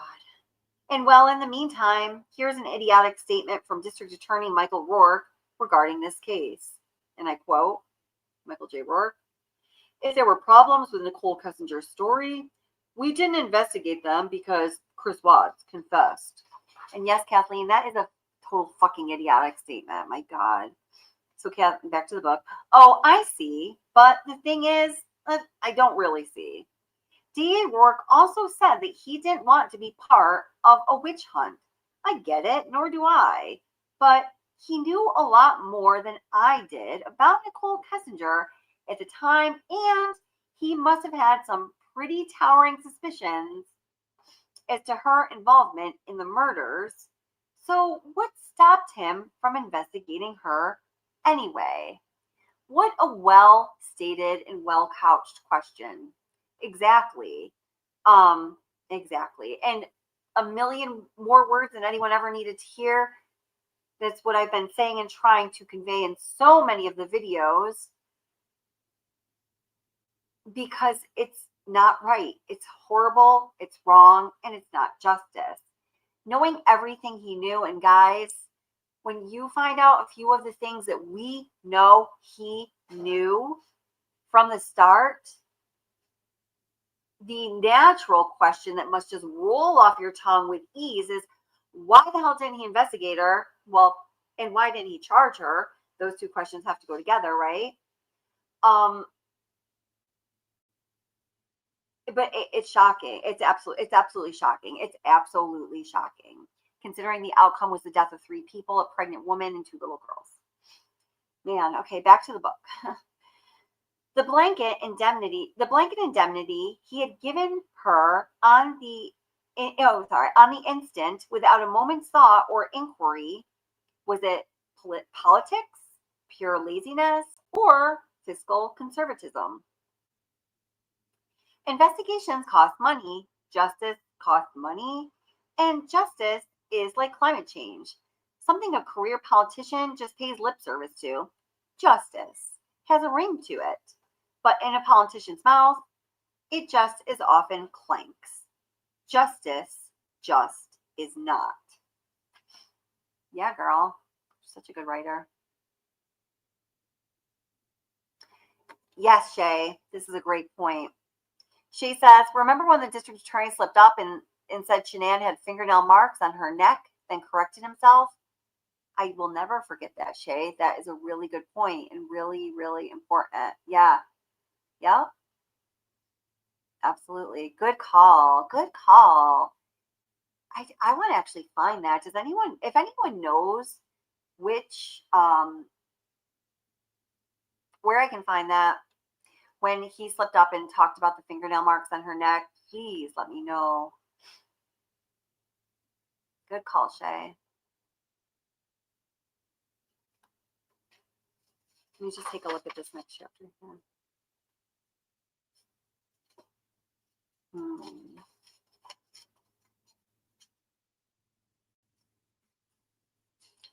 You know what? I think I'm going to stop reading there because, again, I did do the read through, and I actually could probably just play that. But, well, okay, so I did the read through, and I already just read you that, which is great.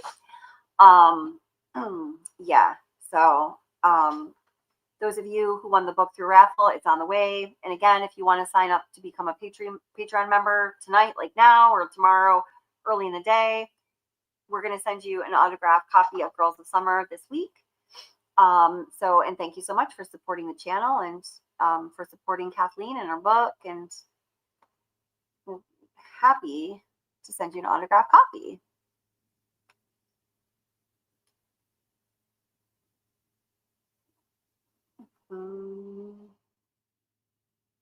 Oh, awesome. Adam and well, I don't know if you want me to say your like real names, but thank you for the people who did sign up on Patreon. That was my notification. I was just seeing if it was a Cash App or PayPal super chat. Just let me make sure there are none of those, so I don't want to miss anybody. Okay, very good. Oh, of course, Rebe. It's so great to see you, my friend. I love your comments. All right, let me read a few of your comments here. Let me just go back up a little bit. I'm not really sure where to start, but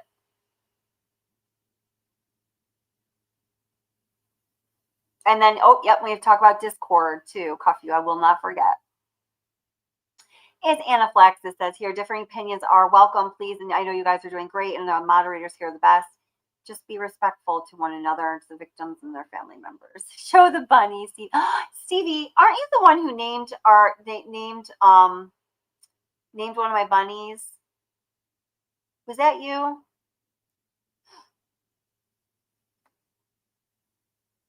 Because the name stuck. He used to just be Corner Bunny, but now he has like a proper name, and he's happier.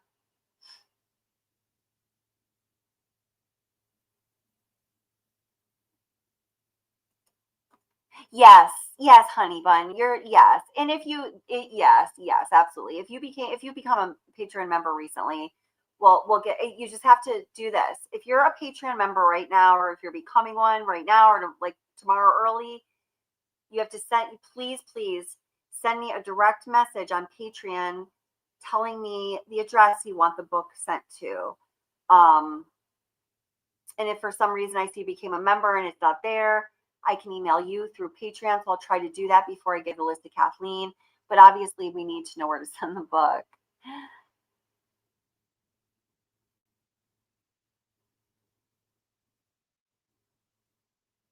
All right, let's see. Hey, Georgianne, welcome. The book's title is Girls of Summer by Kathleen McKenna Hewtsen. Was this just sitting on them the whole time? That's okay. By Kathleen McKenna Hewtsen, Girls of Summer. And it's a book series. The first book is Nicole Kessinger, and then she's doing a book in the series also focusing on our girl Casey Anthony and our other homie Jodi Arias.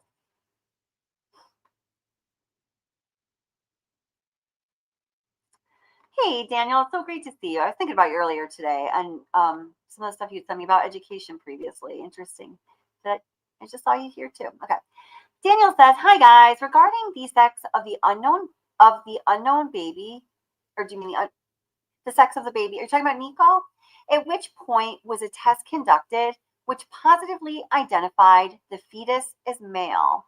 Well, that's a good question. So I don't think it would be the thing to say that there was a test conducted that definitively determined Nico was male. It was an ultrasound.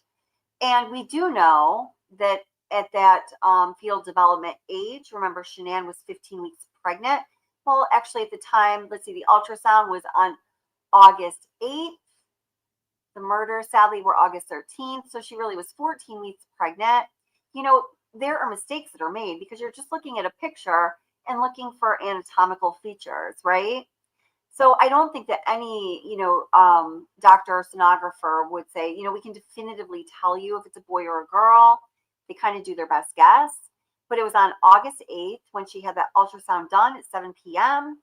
after Chris Watts went to Nicole Kessinger's house right after work. Also on that day, Chris Watts deleted his Facebook message. Also on that day, Nicole Kessinger gave Chris Watts a key to her house. And also on that day, God, I made a whole video about it. When Chris Watts left Nicole Kessinger's house, just in enough time to go pick up Shanann and then go to the ultrasound. He left Nicole Kessinger's house at 6:08 p.m. About an hour later, Nicole Kessinger Googled "marrying your mistress." So that was a really big day in the timeline of this case, August 8th, and that was the day when the ultrasound that air quote unquote determined the sex of the baby was conducted. Good question. And I'm wondering why you're asking. Do you have a specific reason for asking? I'm just curious.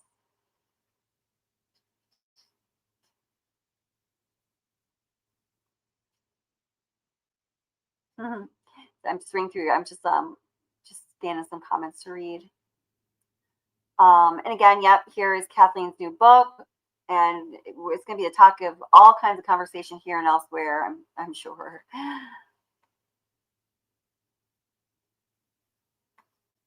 All right.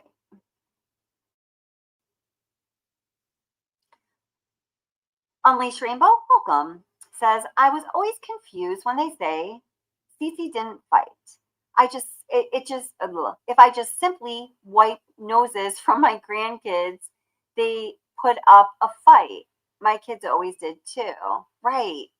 That's such a good point. Such a good point, Unleash Rainbow. So you're saying that, when Chris told the story of the end of these beautiful children and wife's life, he says, "Oh, when I put the blanket, I did the things." And they ask in a couple of different ways, did she fight back? And his answer definitively is no. And also, just with Cece's personality, right? There's no way she didn't fight back. I mean, Cece is the one who, when we see these children, we are seeing them through a lens, right? It's because somebody is taking a picture of them or recording them on whatever kind of device. And, we see a lot of times Shanann trying to hold them in a certain way. She wants them to do certain things for the camera. She wants to do certain tricks, and they're just, be a certain way. And Cece is always fighting. And other people do this too. I'm not just saying Shanann. We see Chris doing it. Everybody. She was a squirmy little wormy. She is always fighting to get out of that person's grasp. She does not want you to control her in any way, shape, or form, including her physical orientation in this world in any way. Right. This is such a good point. Oh, I want to see them here. They're so cute. They're just so freaking cute. Let me just go back a little. Wait, hold up. We're going to go back to that, but just watch this video. Oh, wait, this isn't the, I thought this was the, my shorts videos. Never mind. Oh, well, here we go. I thought it was going to be audio, but there's not. They're so cute. And look at, somebody pointed this out the other day, and I know, Oh, she wants to hold his hand, and she's just so different with him. You can see it right here in this scene, in these moments. He is a different dad than he was to them, 5 weeks prior to that, before they left for North Carolina, and he got some skanky empanada in his system. Yuck.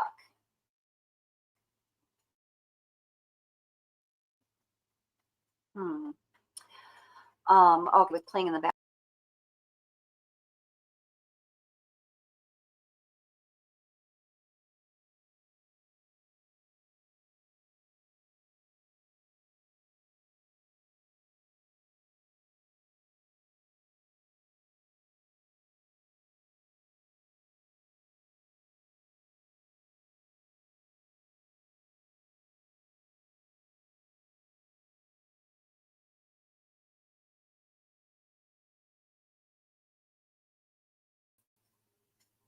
I am so sorry. I am like a mess upon a mess here. I was trying to press back. What I meant is press backspace on the YouTube tab, not to say goodbye to you guys. Sorry about that. Okay, yeah. So this is what I thought I was playing in the background. All right. So since we're talking about this, I know you guys have seen videos many times, but let us just she's really ramming that one. But just check out some videos of, somebody trying to touch Cece when she wants to be moving, or just doesn't, it doesn't happen. And then we're probably not going to be able to find one.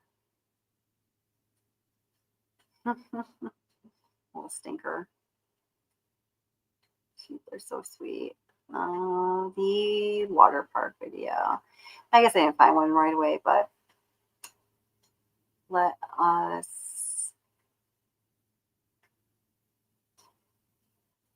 water park videos for another day. You don't like that video? Let's watch a couple more. Oh, it's ending. It's ending. Oops. Oh, you didn't see it anyway. Sorry. Good. Guess what, girls? Mommy has that baby in her belly.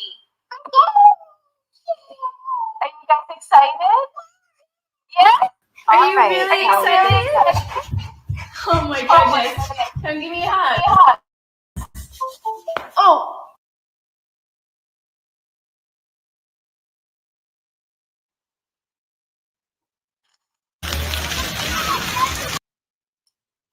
So these next couple videos are the girls, right at the very end of their life. And when I watch these videos, I often think things like, oh my gosh, this is like, because we see videos of them when they're older, they're just little babies, or, a little older.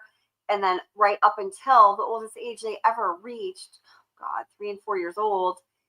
And, kind of when you think about this crime, sometimes I don't know, I don't sit there and envision exactly what happened, because it's just, you can't do that to yourself. But, you just kind of think of Chris Watts and this child, and the sort of, I don't know, all of our brains are different, right? But I just sort of have this vague visual image of what is going on when I think about these things, right? So sometimes I'll think of the girls as being their littler versions of themselves.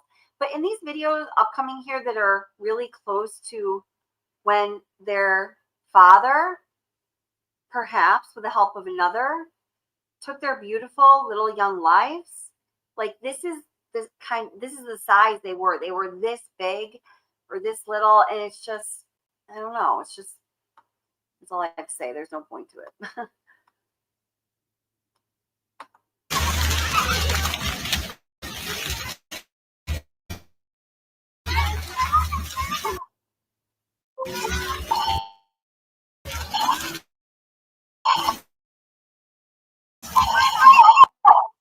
Her belly. Are you guys excited? Yes?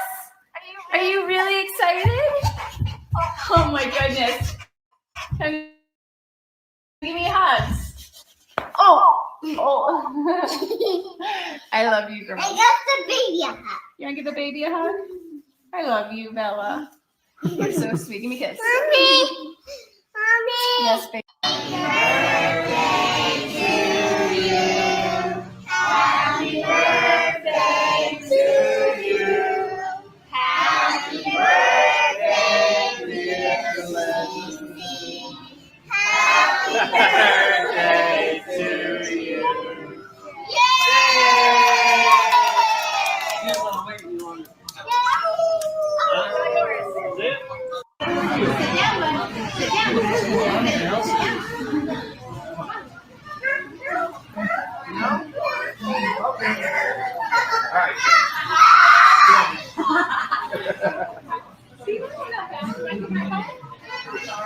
High five him?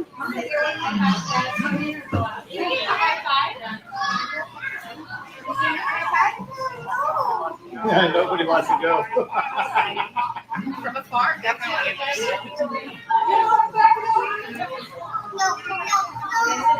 Want to go see him? You want to give Olaf a hug? Can I give Olaf a hug? Hey, that's go on it is? That's go on it is? Hi, Olaf. Watch, ready?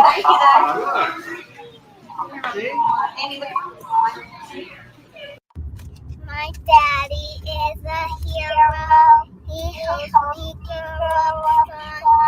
He helped me not go true. He reads me books. He ties my shoes. If you're a hero, blue and blue, my daddy is love you. Hey, Bella, how many babies do I have in my belly? 5. Whoa. That's a lot of babies. You better grow up really quickly. 'Cause I need help. It's already done. It's already done. You didn't kiss the baby? No. Do you kiss the baby in the morning and at night? Before bed? I'm doing it right now. You're so funny. Well, I'm going to kiss it in your bed, my bed, and your bed. Want I tuck you in? Yeah. Okay. I'll sleep in your bed. Oh, I know. But you sleep in your bed like a big girl. I'll sleep in your bed. Oh my God. Okay, friends. They're just so precious. Oh my God, so freaking sad. So freaking sad. So, all right. And thank you, Veronica, for gifting a membership. So somebody just got a new membership. Thank Veronica. Thank you so much for gifting a membership and supporting the channel and for being here.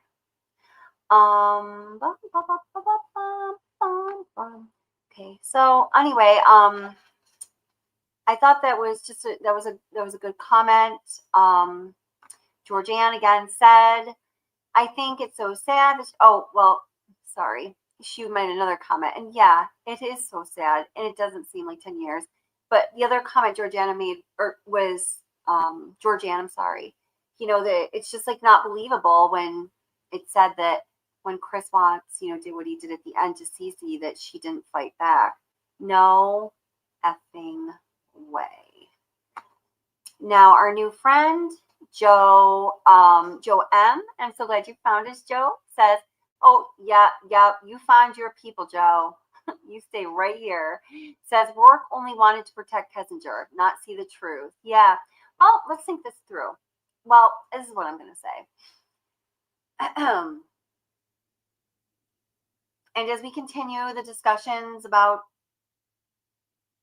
things that were not made public, but are known to those who have reviewed the evidence, which is myself, and some of it that I'm going to be permission, already have been given permission to share with you, will be you also. Yeah, I think that it looks like something like, and also everything else we know, it looks like Rourke wanted to protect Kessinger. But let's think about this. Do you think the District Attorney Rourke would have, you know, what kind of reason would he have had that would have been compelling enough to fail the way he did just to protect Nicole Kessinger? So maybe in protecting Nicole Kessinger, there had to be something else of greater importance to him, you know, that was connected to it. And I would suggest that it is protecting himself. So just let that stew a little bit and we'll pick up probably on Patreon on that topic, okay? Yeah.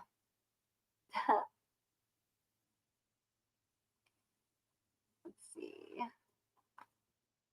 Veronica, we're so happy you're here too. Welcome. So back to Daniel Wiley's question about what kind of, defense definitively determined that Nico was going to be a boy, and we discussed that what it was an ultrasound, and I've always, everything I've ever, even my own ultrasounds, that we cannot guarantee this. We're just looking at anatomical features in your body here, using ultrasound, right? So that was the only thing they were going on, but that was found out the evening of August 8th. They had that sealed. They were planning on having the gender reveal.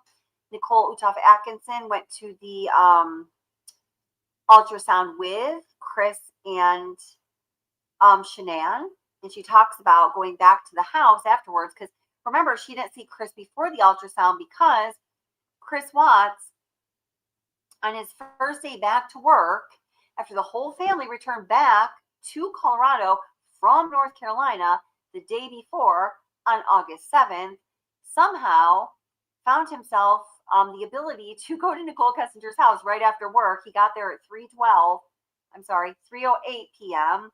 And then he, it says in the discovery, he modified Shanann's contact information at 3:12, probably as he was just going into Kessinger's apartment, because he knew he had the ultrasound to find out the gender later that evening, and Shanann might be blowing up his phone, and I'm sure he didn't want Nicole Kessinger to be seeing, why is Shanann blowing up your phone, right?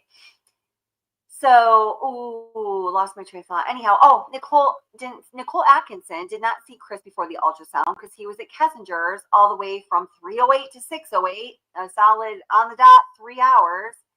And then he had to leave to go to the ultrasound. But she saw him after they all went back to the house, and he was acting really strange. She talks about that in her interview. The one that I just posted actually to the channel about a month or two ago. We're talking about the gender determining ultrasound. I lost my train of thought there too. We're gonna have to wrap it up soon. I'm getting tired, but I won't forget Discord. Don't worry, cuff you. Unleashed Rainbow says there is a blood test they do around 12 weeks. Then at 20 weeks, it shows an ultrasound or at least the OBGYN I worked for. Okay, so that can be done. Yeah, I think that can be done, you're saying. I didn't know that, but I believe you, especially if you worked at an OBGYN's office. But I know in this case, Shanann didn't have any of that done. She did not go to a lot of prenatal doctor appointments for this pregnancy because, well, we don't know why, but one thing we do know is she wasn't home. She was in North Carolina. She wasn't near her normal doctor. When her friend Christina Meacham suggests that she needs to go to the emergency room or at least go see a doctor when she was really ill on that first night, Chris Watts joined his family in North Carolina, and we know that he gave her OxyContin. And that was with the intention, and this is for certain, and this is also connected right in to everything we're going to be talking about. There is absolutely no doubt that at least initially that OxyContin was procured for the purpose of causing Shanann Watts to lose the baby, so there would be no baby Nico. Okay, and do you know whose idea that was? We'll talk about that more on Patreon. And is there proof of that?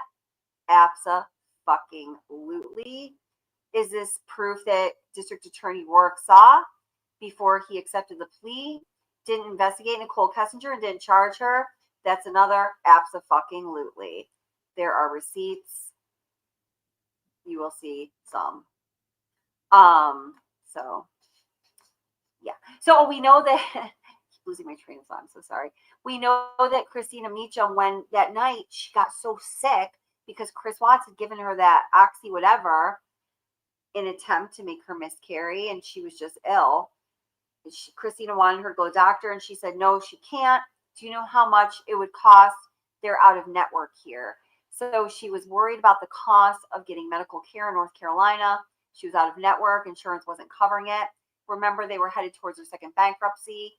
And also remember that the night of the murders, an order, a monthly, automatic withdrawal order for those hair products. What's the company? Oh, whatever it is. One of the hair product MLM companies. It didn't go through for insufficient funds. So there wasn't enough money in their bank accounts to fulfill your monthly MLM hair product order, which I don't know, for me, it wouldn't be all that much, but Shanann spent a lot of money on a lot of things. So maybe let's say it's, I don't know how much it was, but there wasn't enough money for it.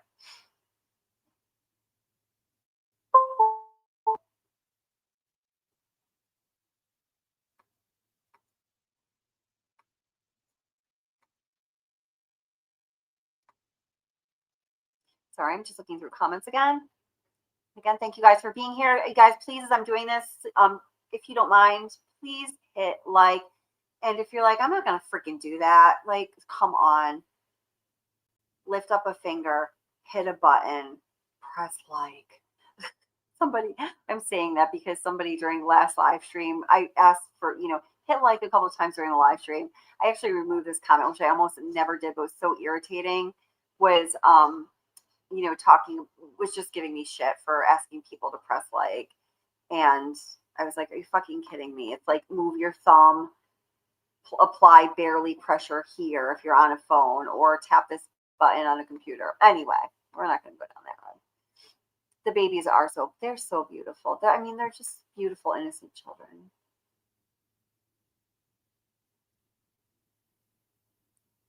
Yeah, you guys know me well. Bunny bit the cord. Bunny bit the cord. Bunny is framed. Yeah, it was Lily again, I'm sure. It was a little while ago, but that is what happened, I think, and that at least several times when I went mute.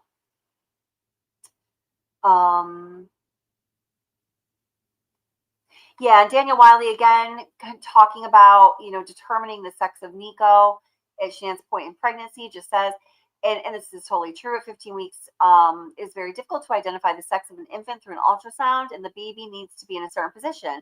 I never heard verification of sex. Well, I'm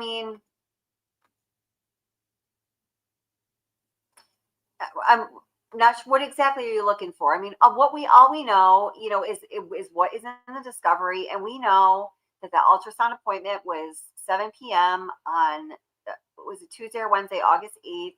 That was the first full day the family was back from North Carolina. We know that apparently at the ultrasound place, and this is a place that specifically just did ultrasounds, and it was kind of like when somebody and I were looking at this together, and we were referring to it as like the boutique ultrasound shop. It's like where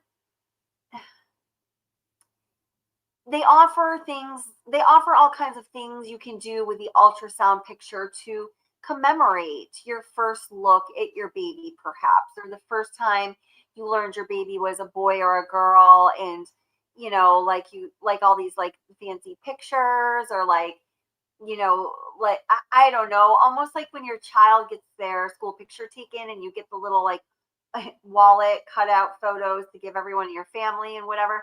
It's like almost reminded me of that. So it seems like this place is almost like set up for the purpose of, it wasn't like, I'm not sure what to say. It wasn't a medically necessary appointment. That's what I'm saying. And that's neither here nor there. I'm just talking. And so anyway, in the discovery, we know that it said that the determination, as far as they could determine at this point, like all the things that we're saying, was put in a sealed envelope. It was given to Nicole Atkinson, who held on to it. And then there's going to be the gender reveal. Shanann canceled it because Chris was being a pussy ass bitch like he always was. But according to Nicole Atkinson, that sealed envelope did say that the baby was apparently a little boy that Shanann wanted to name Nico.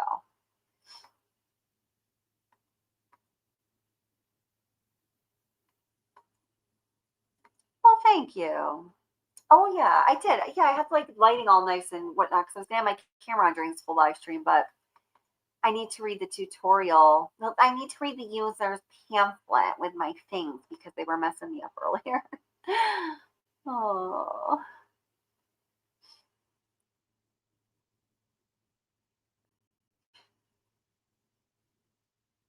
Oh, God. I just happened to see this, and welcome. Lucky Delgado says, I think what saved my life was my 2 children staring at my husband, so I can only imagine what you're referring to, and I'm just very sorry that you had that experience. How horrible. I'm very sorry, and I hope that you're healing. I couldn't just read that and not say that I hope that you're healing. Let's see.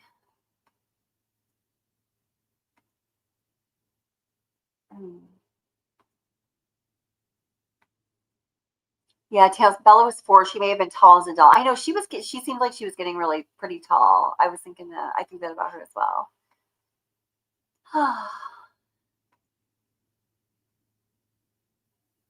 Let's see. Somebody just said the father must have power.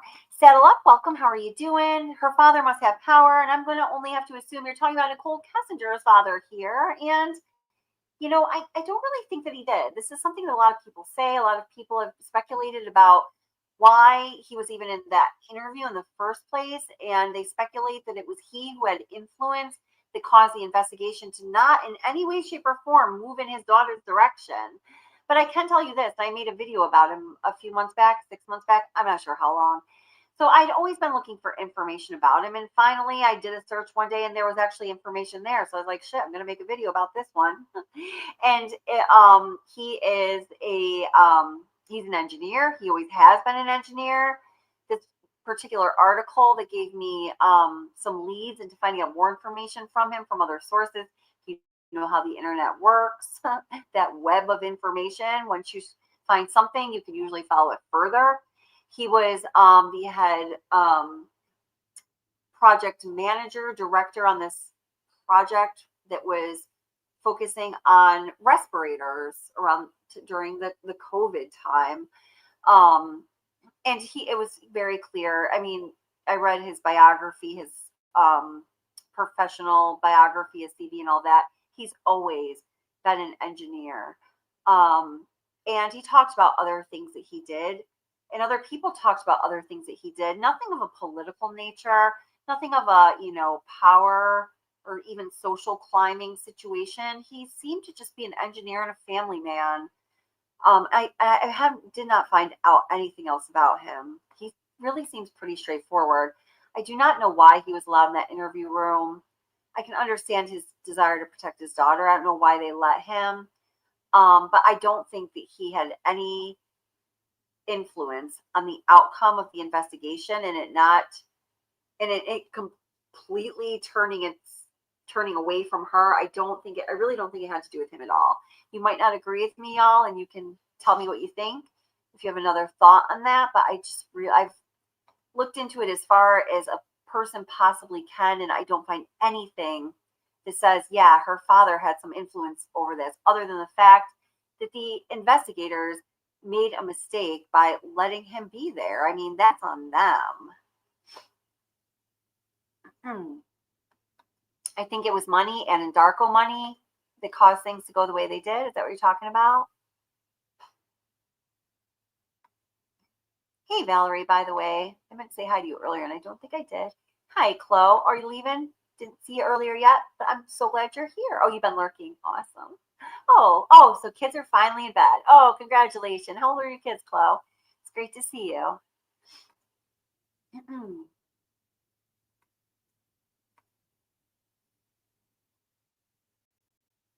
Oh, 3P Soup says, NK's father is an electrical engineer. There are also rumors of him being a Freemason. Not sure if that's been confirmed. That hadn't been confirmed. I did look into that. My grandfather was a 33rd degree Mason, and he was the treasurer of the New York State Masonry for many years. He was very, very involved. In fact, my grandparents, because he was so high up in the Freemason system, my grandparents used to travel extensively when they were retired, many times a year to different conventions and things that they would have. And I'm an only child and an only grandchild. And God, I am so blessed to have such awesome grandparents in my life. I mean, I just freaking love these people to death.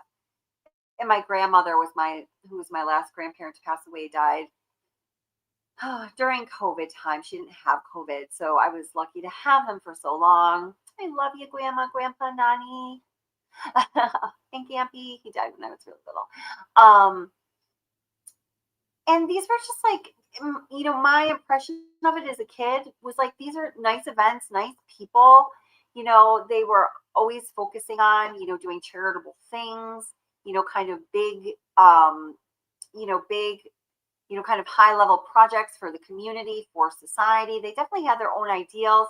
And I think that they do, I know the history of the Masons, and partly due to the history and also the kind of people that become Freemasons, they do have a certain kind of power or influence, but just because, this is my opinion, they usually are successful, strong, powerful people. They're movers and shakers largely.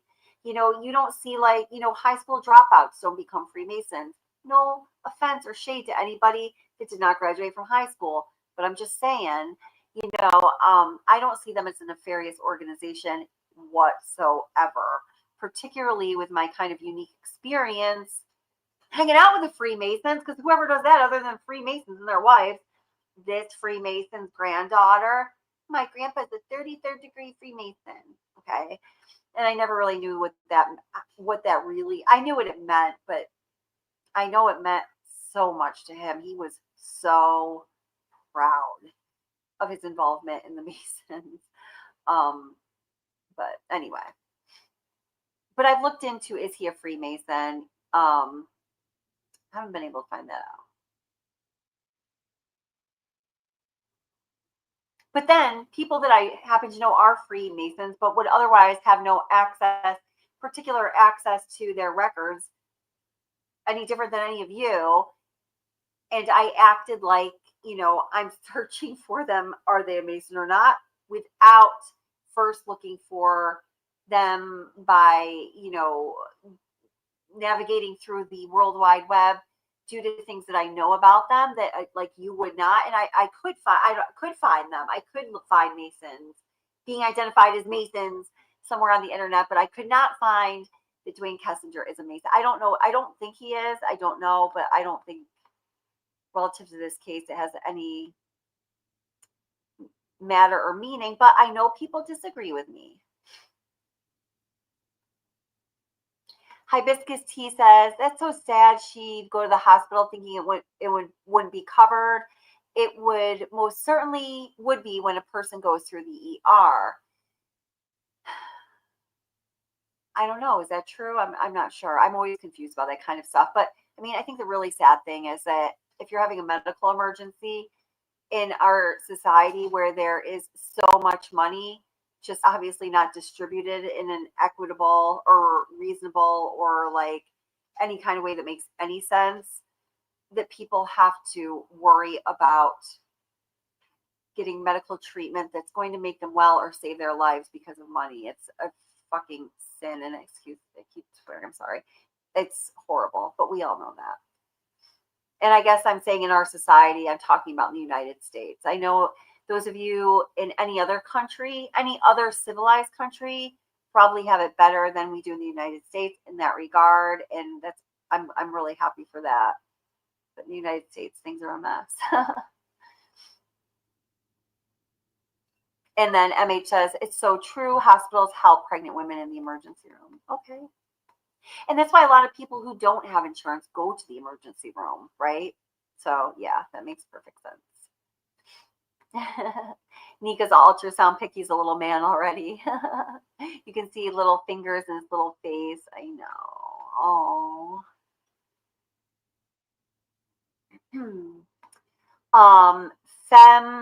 Let's see. Femme fatale.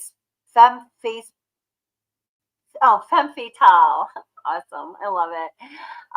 Says, how could Chris Watts harm Bella? She looked so much like him. She sure did. Yeah. How could he harm either of those beautiful girls?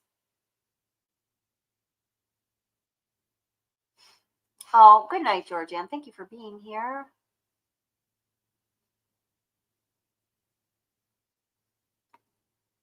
Let's see. Valerie says, Kelly, the case out in New Hampshire with 34-year-old woman who did the same as Chris. Oh, really? Oh, shit.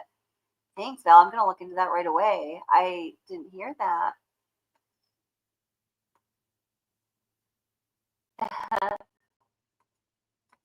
Justice A through Z, D.A. Rourke on his wife's podcast last year. Stop asking about it. She didn't have anything to do with it. Like, it had everything to do with it, even in his narrative, and even in his BS narrative. Right.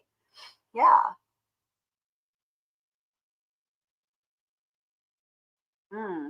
Good point, Veronica. We've seen stuff just vanish with this case. They say whatever is on the internet stays forever, and we've learned that is far from true. That's such a really good point. Yeah, I mean, even like with Nicole Kessinger and everything about her being scrubbed, I know people can do it. I know that there's companies, lawyers, organizations that you can hire and pay a pretty penny for them to do that for you. But it is really hard to do. It is very expensive, and it is not always completely successful. I actually had a long-term boyfriend, I don't know, a while ago. My son was born, let's say 10 years ago, who like did this for a living, who was one of those people that could get any trace of you removed from the internet. And, he talked about it all the time because he was just like one of those kind of computer nerdy people. And I sort of started to understand the complexity and the difficulty of making it happen. And he said that a lot of times it really just can't be done in all reality. But to your point, Veronica, in this case, and for Nicole Kessinger, it was done. There must have been some rather compelling reasons to make it happen, to make something that is nearly impossible actually happen a few times over.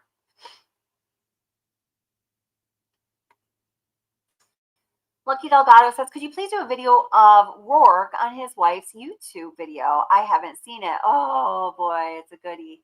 I did do it. I did talk about it in a live stream, but I know my live streams get long, and it's usually just one of the many little subtopics within a live stream. And you know what? I would like to revisit that again. I think that more people need to hear what was said, and I would love to point out some things that are very easy to see when you hear him speak during his wife's podcast, which was recorded in March of 2023. Well, I can't say it was recorded then. That's when she produced it. The podcast itself is called The Survivor's Guide to True Crime. And the particular episode is Vicarious Prosecutorial Trauma with the Honorable Michael J. Rourke. Wow, I have it committed to memory. And it's still on the podcast. It's still up. People try to tell me often that it's been taken down. It's still up there. You can find it on Amazon. It was taken down for a while, but it's still up there. Oh my gosh, I asked Chloe how old her girls are. They're 4.5, 3.5, and 1. Woohoo!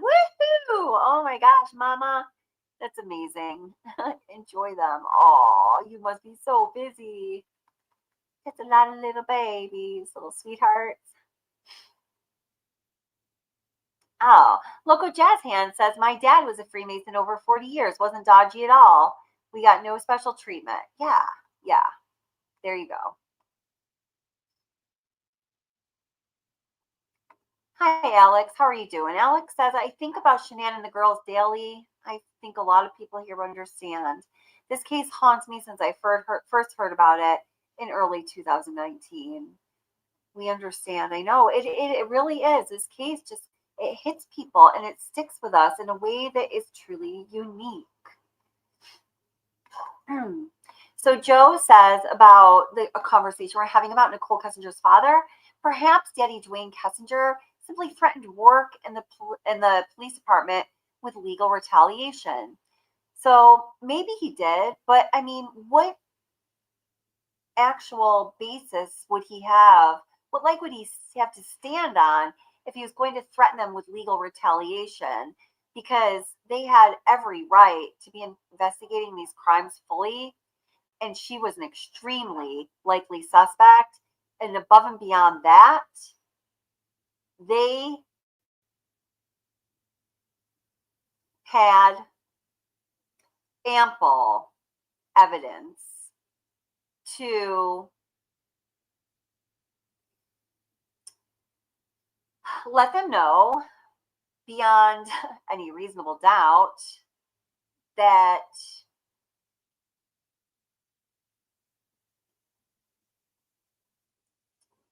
she had what could potentially be criminal involvement in these horrible crimes, certainly before the crimes happened and certainly after the crimes happened. The only thing there is not, as far as I know, and maybe there is, concrete evidence regarding her involvement is during the crimes, the actual murdering of the girls. I'm sorry, I had to say that very carefully, but yeah.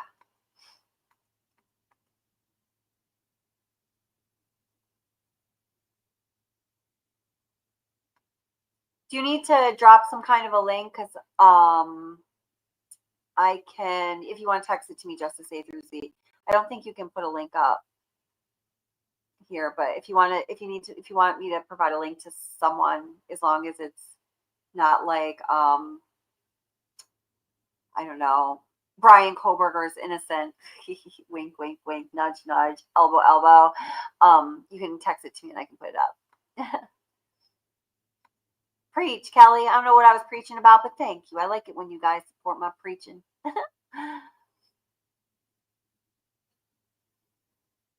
Yeah, I agree with you here. So yeah.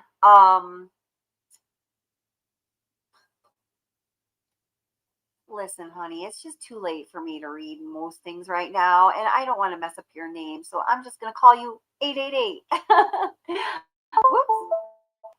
Whoops, sorry about that. Says Dwayne Kessinger was a simple electrical engineer. Maybe he did study a little law in college, but he's not connected in any way. I agree with you on that. Lyrical Blue, hey, welcome. How are you doing? It's good to see you, friend. If we could only get Charlotte or Mr. Leonard King to talk. Yeah, I would like to hear a lot more from both of them. Good picks. Good picks, Lyrical Blue.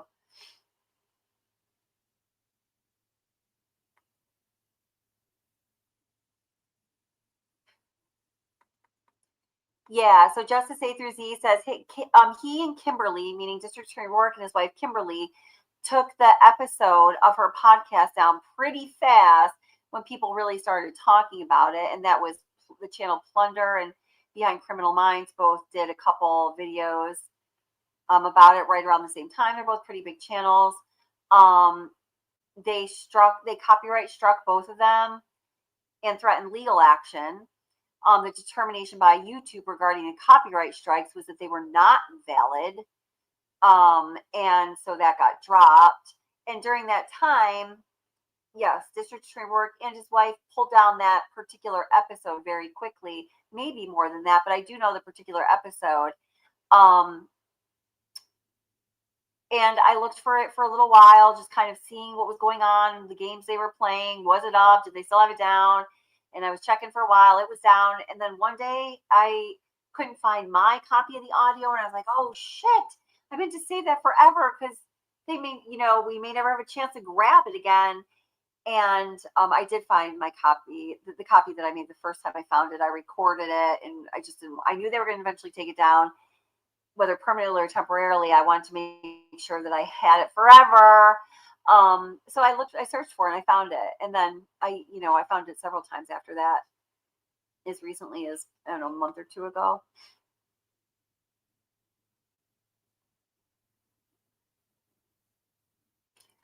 So you're talking about lupus here. The autopsy showed no organ damage, which might suggest she was misdiagnosed or made a sob story self-drive. Okay. So I myself have lupus. I was diagnosed, it was 5 years ago. I think for most it was 4 or 5. This past April, it's horrible. I'm very lucky that it doesn't impact me as much as it does other people, it seems. I work really hard to live a lifestyle to keep myself healthy and keep it in check. But lupus does suck. For me, it really attacks my kidneys. I started getting kidney stones, these horrible kidney infections that would put me in the hospital. The only reason I've ever stayed overnight in the hospital is due to lupus and the kidney infections. Like, I'm not a go to the hospital, stay in the hospital kind of person. The only time other than that I've ever gone to the emergency room is for stitches or staples, those things, when you just want to like bash your head and other body parts around and slice them open. Whoopsie. I've done a lot of that stuff for really just unlucky reasons. So anyway, so I do have lupus. And, in regards to the lupus and this case and everything that people talk about with it, I have an opinion on whether she really had lupus or not. I'm not going to talk about it right now, but even with my own doctors, I'm really, really close with one of my lupus doctors. Like if I need something, I text him and he's really responsive. He's just a great doctor. He's like a really rare, amazing, like God sent doctor for his patients. He's awesome. Love you, Dr. Subi. And, he watches my channel sometimes. Was really excited I started it. He's the encourager of his patient's life. Great doctor. So I've asked him about a lot of things that are medical having to do with this case. One of them, of course, being the autopsy results in a number of different things.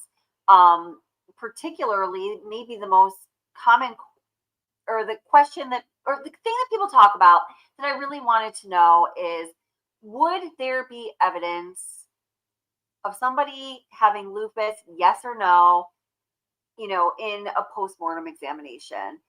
And he said, if you if you knew the person had lupus and you knew how it impacted them, you would most likely be able to find signs of, like you're saying, that kind of damage or difference in their body because you're looking for it.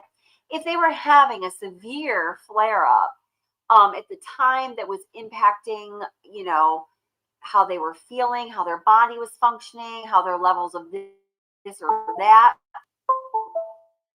as a result, it would give you evidence that something was off, but it certainly would not definitively lead you to lupus. And he said most commonly he believes, although he's not a medical examiner, he thinks that it would be really difficult in an autopsy to determine if a person had lupus or not, just because all you could do is look for, as you're correctly saying here, 888, the signs of damage to a person's health, to their organs, to their systems, and that could be caused by a number of things.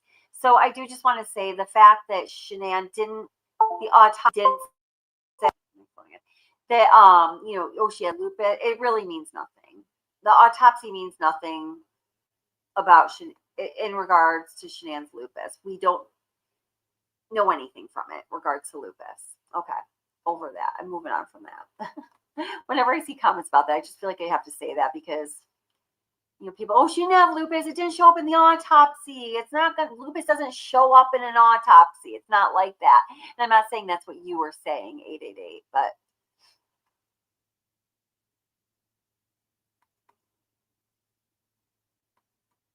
yeah, Paula argued her case to YouTube when she was copyright strike by Rourke and his wife, and she won. Yeah, woo, go Blender.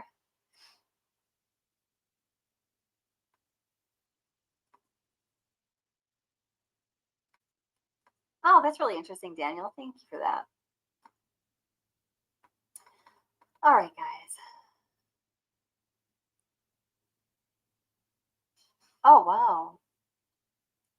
Oh, natural health, welcome. I have lupus. You have a lot of things going on. My gosh, I hope that you're doing okay. I'm sorry for all of your health struggles, my fellow lupus warrior. Wow. And I hope that, your name indicates that you do as much as you can rely on natural health, because that is a great way to go, isn't it? And I hope that you are in the best possible health you can have, because you deserve to enjoy your life. Thank you for sharing. All right, guys. Okay, so I think I am going to wrap this up. But first, I do need, and thank you guys so much for being here. Hey, Leslie Harris, how are you doing? It's great to see you. Yeah, I'm going to wrap this up. Oh, 2.5 hours. Every live stream, don't I do this? Oh my gosh, it's X amount of time in. I don't know. I need to do more live streams, shorter live streams. But when I do get with you guys, I just love reading your comments and interacting with you. And that's another reason why I'm so excited for Patreon and Discord, because it really lets me interact with you guys in a different way. I've gotten to know people better, which I'm so excited about what you guys want to hear.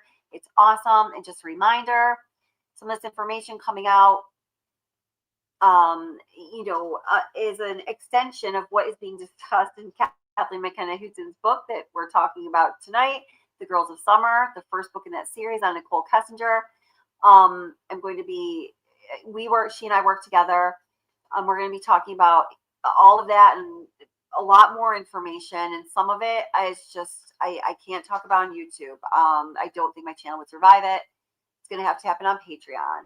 If you do want access to those live events, you do have to become a paid member. And this is just, I have to protect this, and I have to protect myself, really, to do that. And if you do become a member today or tomorrow, we're going to send you an autographed copy of her book, the first book in the series, The Girls of Summer. So go over there, become a member, then please send me a direct message providing your name and the address you would like me to send the book, and it will be sent out this week. Yeah.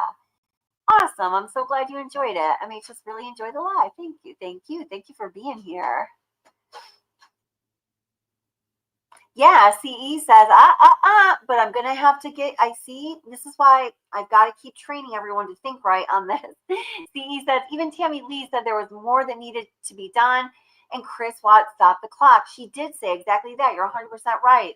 But she's wrong. Chris Watts did not stop the clock. As we proved a couple hours ago in this very live stream, and a point that I've made many times is that, in my mind, when her very organization, the Colorado Bureau of Investigation, sent Dave Baumhover, the lead detective in the Frederick Police Department, that letter saying, we are refusing to collect this evidence that has already been collected from Chris Watts' work truck.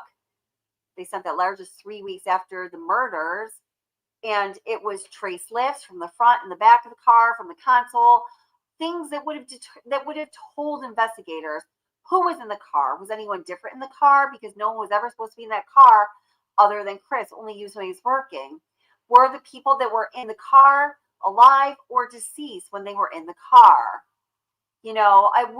Was there somebody who was not Chris Watts' family member, whether they were alive or deceased, in the car on that day with him? Their DNA still would have been there, and the evidence that was collected would have told them if someone else was there, and all that other information. CBI refused to analyze that evidence that would have told them all that was already collected. That information that would have told them they did not have a grasp on, because District Attorney Rourke himself got it all wrong when he made his statements about what happened in court to talk about the crimes that Chris Watts committed. He got it wrong. He gave the wrong information to the families. And based on that wrong information, they gave him the go-ahead, not that it was up to them anyway, to accept Chris Watts' plea deal and take the death penalty off the table. District Attorney Rourke told them he knew something he did not know, and we know he didn't know that because he got it all wrong. And upon that story that he told them, they made a really big decision that was never his to take away from them. Yes, ultimately it was his decision to accept the plea deal or not, death penalty or not, but for them to know the truth and to speak their minds and heart and give him their input on it, it was never his right to take that away from him. But he had no problem doing that. So Tammy Lee, when she says that Chris Watts stopped the clock when he pled on November 6th, all I can say to that is, honey, the clock was stopped long before November 6th, and you know it. And she does damn well know it. But you're right about what she said, CE. I just want everyone to be clear on what really happened in this case, since we're so invested in it here. All right, Cuffy, there's the link. Come on up, my friend. Yeah, right. Yeah. I know it's easy. It's easy. It's like something she said that was easy to say, right? But every time someone says it, I'm like, au contraire, senorita, senor, frog, whoever you are. Hi, Lily. Do not flunk forward. Au contraire, Lily. Okay. My bunny. Yeah, because it's just an opportunity to let people know what's really going on when there's so much misinformation out there on this case.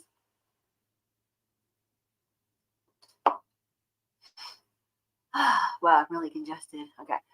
All right, Cuffy is coming up, and we are going to talk about, now you know about Watts the Obsession Patreon. Become a member tonight or tomorrow. We'll send you a free autographed book. Just send me the address where to send it. And I'm so excited to talk to you guys on a more intimate basis and have all the real scoop, spilling the hot tea all over the place in regards to this case over on Patreon later this week. And I would do it for everyone right here if I could, but I don't think my channel would. I don't know what would happen. I think it's too risky. I can't do it. All right. Hey, Cuffy, how are you doing? I'm good. Can you hear me? I can. Okay. So okay. I got new headphones. So you're kind of you're kind of in and out a little bit. So yeah, it's my Wi-Fi actually. Okay. Are you good? Are you okay? So over on Discord, you guys, there's a lot of information. In fact, the 2 questions that were asked about DA Rourke, when he said that, I already looked it up and posted it over there. It's like I have like. Oh my God! Wait! Hold it. Okay, so let me just make a point of that. So, and this is the beauty of Discord because you can put so much information. Pepper, can you put up the link to Discord? I don't have it right on hand. I should, but I don't. If you're got it. Okay, or someone go ahead, please post it up like crazy. I'll put it in the description for this. You can put there's so much information on so many cases up there. So like earlier, I asked, hey, Shay said, District Attorney Rourke, remember when District Attorney Rourke screwed up and talked about the fingernail in Shannann's neck and then he took it back? And I said, hey guys, can anyone find that? Do you know where that is? I really want to get that footage. Well, Cuffy found it and she's already gone and posted it up over Discord. So it's really an extension of everything we talk about over here, but it brings you to the sources, which is the amazing thing about it, because you really can't do that on YouTube, and it's awesome. So, and Cuffy is the person really, and Pepper and Honey Bun and Suspicious all had a hand in, creating this for us, and I'm so grateful to all of them, as you should be if you want to be part of our Discord community, which you should do, but Cuffy really set it up, so thank you so much. Yeah, and so what we're going to kind of start using it for, Kelly and I talked about this earlier today, is like after we have these live streams like this, I know some of us have questions that we put over in the comments. And I mean, Kelly can't possibly get to all of them, and all of that. So what we're thinking about doing is having what we call an after party. And what you can do over there, there's a link. And if you go there and look at it, you'll see. And I'll talk more about it on another one because I know it's late. And Kelly's tired and all that. But I did find out also already about Nicole's father was not a Freemason. So how can you definitively know he was not? I looked it up. It's got a source on it. Let me see if I still have it. Okay, cool. Awesome. That's amazing. Yeah. I mean, I can say is I have been able to find no evidence that he was, and I've looked really hard into this dude. Yeah, well, Copilot and I don't use GPT chat as much anymore because it's not as dependable. But Copilot, you can just don't do what? Oh, I'm sorry, Mike. Don't worry, you don't have to answer now. Just go. How about you just post it over on Discord? There we are. Okay. Yeah. So. It's over there. And actually it just says the channel for Chris or the Watts, it just says literally Watts Island is what it says. And so on anything under that would be, related to Kelly's lives or whatever. So with the chats over there, I want to get that out real quick. So if you go join, we'll start this week because we have 25 members over there right now. So if you join it, it's going to pop up a nice little invite. You click on that link and you just go, it'll automatically take you to it. But what I thought about doing, and I talked to Kelly about it, was after these lives like this, it's like we can go back and like re-watch this and like stop it anytime you want to and talk about it like throughout it. And Kelly can join us if she wants to or not. You know what I'm saying? But the good thing about it is we get to hear each other's voices. You don't have to type real fast trying to get your stuff in. So we can hear each other's voices on there. So that's really, really cool. Pepper and I and Honey Bun and Sis, we tested it. It works.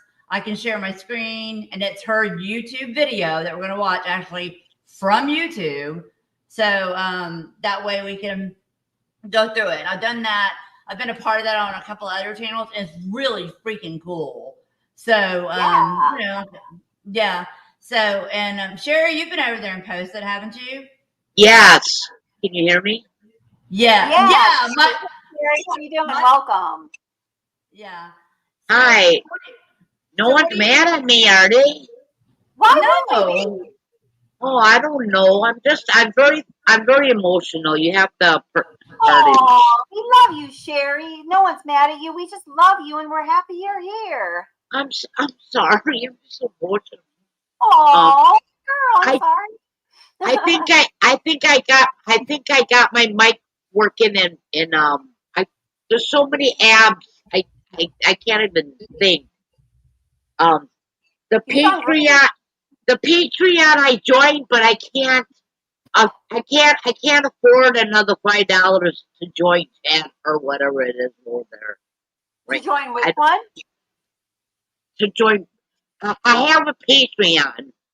Right. And it's free, but I know you have to join $5 for chat or whatever. I don't think I can afford that right now. Don't worry, girl. I got you. I'm gonna get for all moderators anyway. You're good. Oh, okay. And for the other one, when oh my God, I can't even think. I just got out of bed. Yeah, Discord. I think I got my mic working, and I think I'm gonna try you to see if it works. Okay. Let me schedule because it is late here too, and I still have not Kelly mopped my kitchen floor. So we talked about it earlier. I was like, I got the refrigerator cleaned out and everything, but anyway. So I'm only a mod for YouTube. I really like YouTube. I'm not even sure about the other channels. I mean, I fly over there, but a lot of times they want you to join like $5, and I'm like, I can't really afford that. Yeah, there's no cost for Discord. Yeah. Discord's totally free. Yeah. And, I know, but the Patreon, I can't do that. That's why I told everyone earlier, if they really want to be a member and they can't afford it, like, I get it. So just to email me and we'll figure something out. But I know you two they're very funny about stuff. And just, my God, YouTube, just stop. I'm telling you, YouTube, to stop. That's why everyone's joining other channels, because you can talk freely and show more pictures and stuff. And I completely understand. Yeah, that's totally it. Yeah, like the stuff I'm going to be talking about with the Watts case. I cannot talk. I can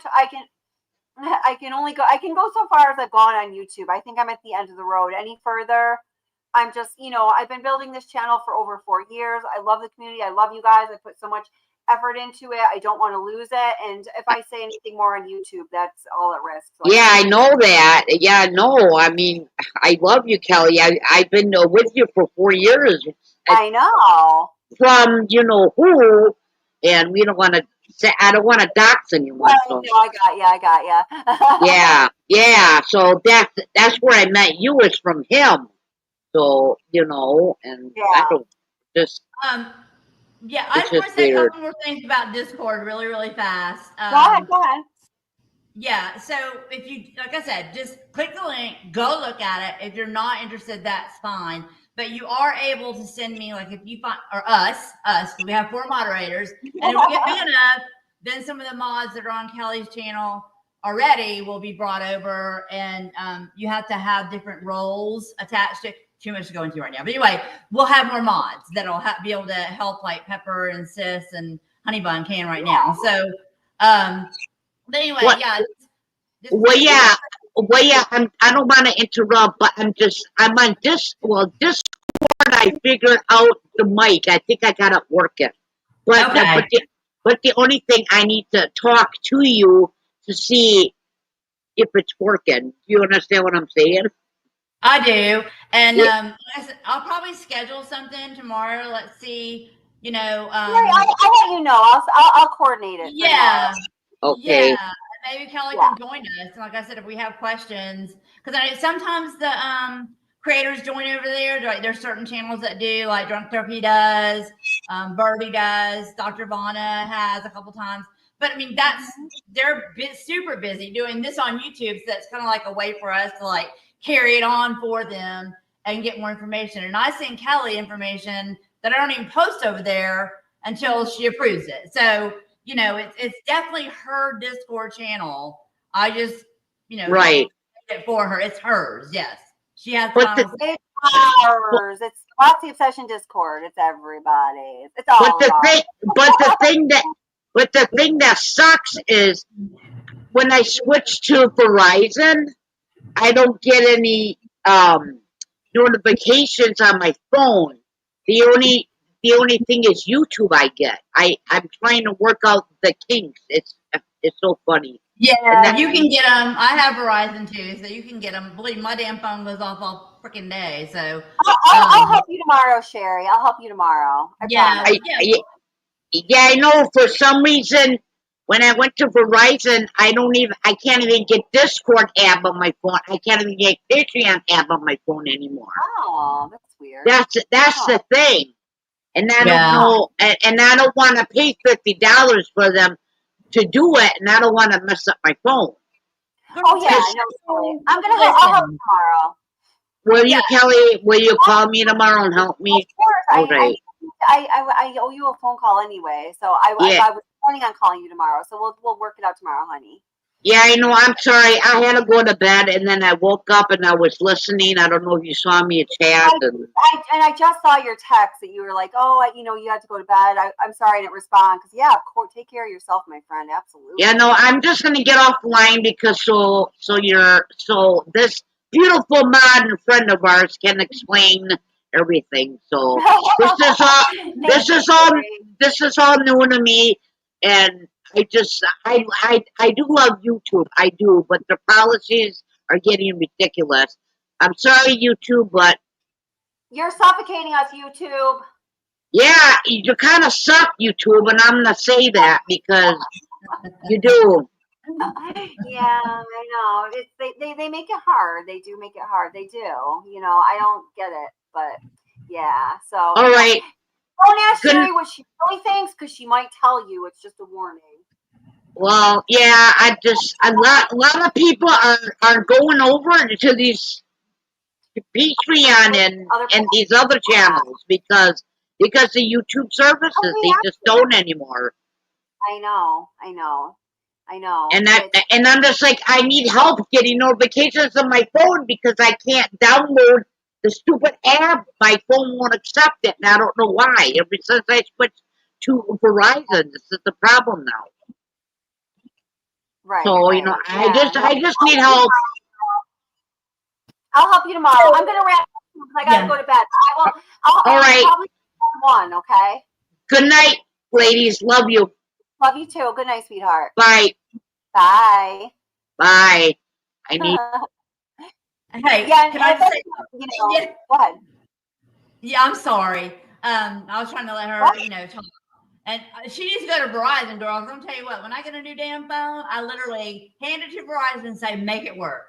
I mean, because I'm not tech savvy, so they can help her do it. Or I mean, if she wants to get on a one-on-one, I can help her do it. But anyway, some of the cases we're covering right now, like Kelly and I talked about this earlier too. I'm just gonna throw them out there real quick. Is the Christina Formella? We're covering that. And I know probably a lot of you have heard about little Emmanuel Haro, which is heartbreaking. We've got some of that over here. Yeah, it's really sad. And then, what was some of the, Adelson all over the place. Just let me tell you. I'm psycho Adelson. So, and there's a bunch more. And so what you can do is just like go over there. What happens is when you first come in, you won't be able to like post anything. So I have what I'm going to put a staging area. I've seen some other creators do this. It's a staging area. So what you do is anything, and I'll turn you on. Sherry I had to turn her on. I can't hear you. Oh, fuck. Can you hear me at all? Wait, Cuff you. Hello. I can't hear you. It's cutting out really bad.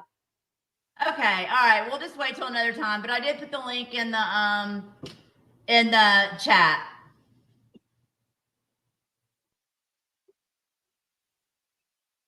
Okay.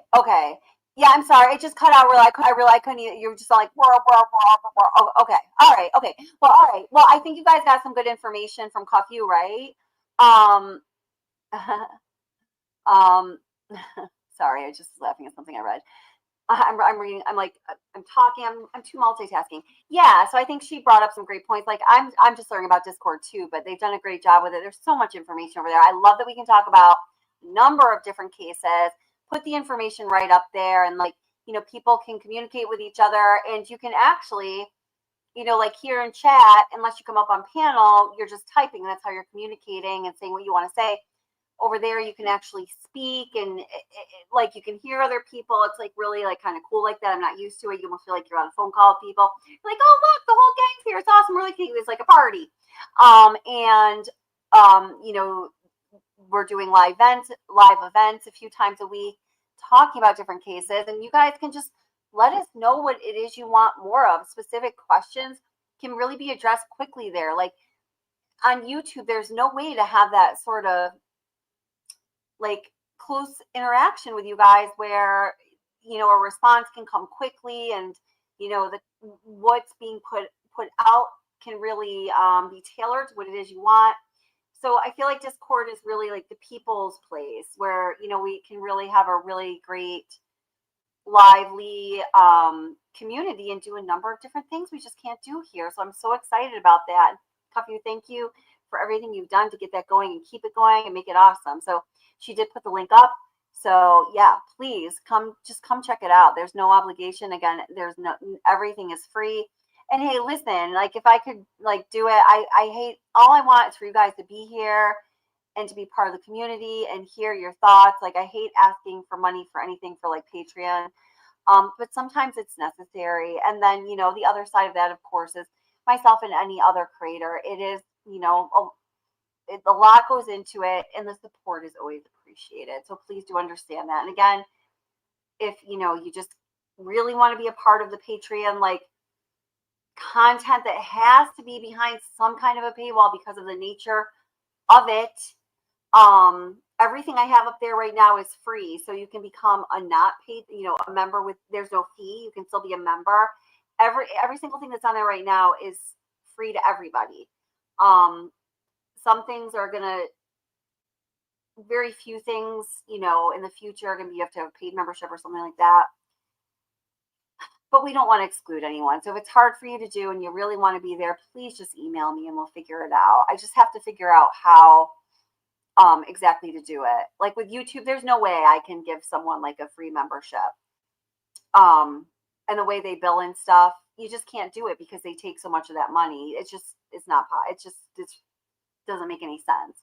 But with Patreon, it's different. Okay.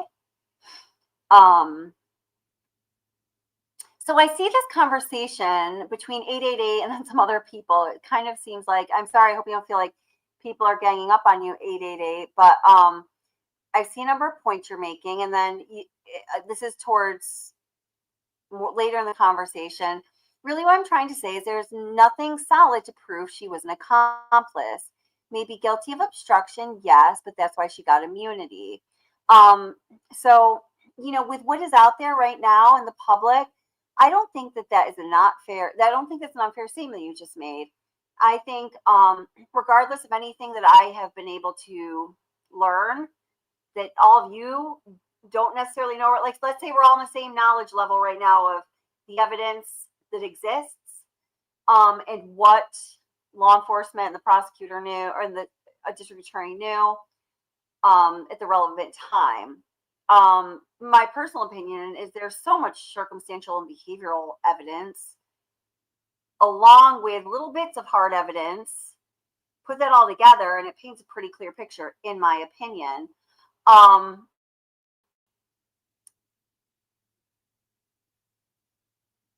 just have to be careful. So you say here, there's nothing solid to prove she was an accomplice. Okay, there's nothing solid to prove that she was an accomplice that is in the public realm right now. That does not mean that nothing exists that's solid that proves she was an accomplishment. And what I am going to say is, I'd like to discuss more, and this is what has to be discussed on Patreon later this week. That there does exist solid evidence that indicates with a certain degree of clarity that she is in fact an accomplice. So there you go. That's all I can say about that, I guess, here. To the point that we're talking about, I've reached the end of the road on YouTube. So, and then, I see talking about the phone records. Phone records were not pings. It's called connecting to a tower. If she pinged, there'd be coordinates. So what is on the phone records, you're right in a sense, and this is one of my area of expertise. I used to work in site acquisition for phone companies, and got to learn this quite extensively because I worked with radio frequency, all the people that really know the ins and outs of all this stuff.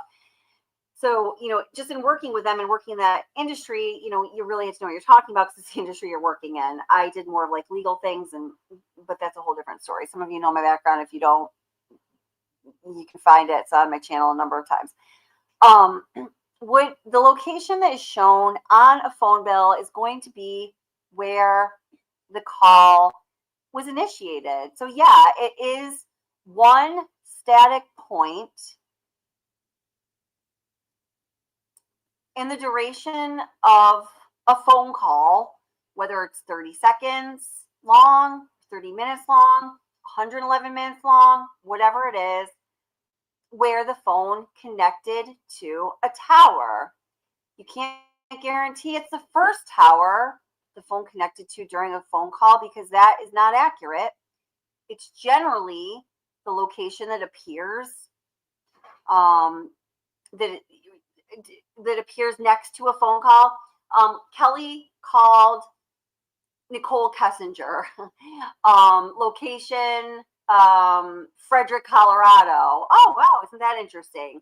So that means when I call Nicole Kessinger, at some point I connected to a tower in Frederick, Colorado, almost always towards the very beginning of the call, but not necessarily the first tower I connected to. But we know that I connected to a tower in Frederick, Colorado while I was on the phone with Nicole Kessinger. And that connection is a ping. And yeah, during the duration of a call, generally there are many pings. Your phone will connect to many different towers depending on, or let's say it might, depending on if you're moving or if you're one place. But that location where the phone connects to a tower is a ping. So let's just not parse things down too much, And I also agree with you. Her dad had nothing to do with it. Absolutely. That's my opinion. And yeah, I thought there was someone. And hey, Tammy Lynn, it's always so great to see you all the way from Taiwan. Love it when you're here. How's your daughter doing?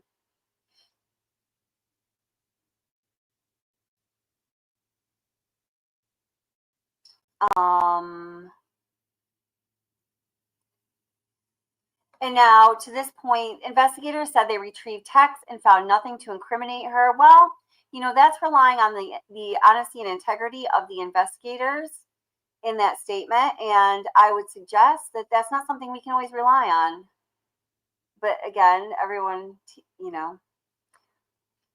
And I'm sorry, I'm just pinning your specific comments because I know a lot of different people are commenting back to you, and I just want to kind of work through that. I didn't want to ignore that debate was happening.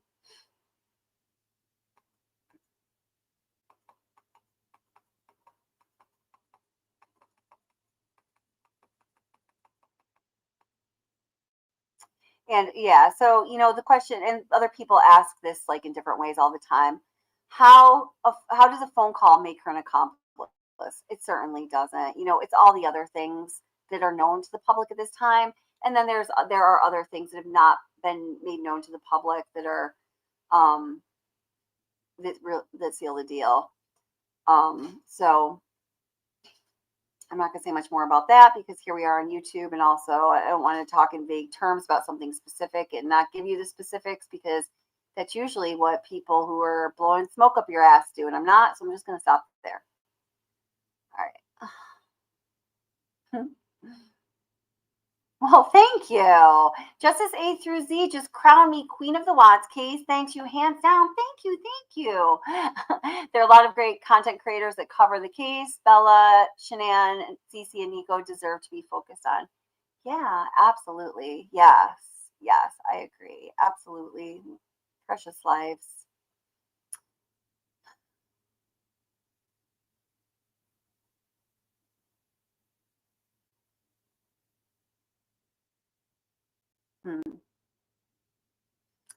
Yeah, I don't know. All right, so I'm going to get off that little debate about Kessingers. People are going to have different opinions, and that's okay.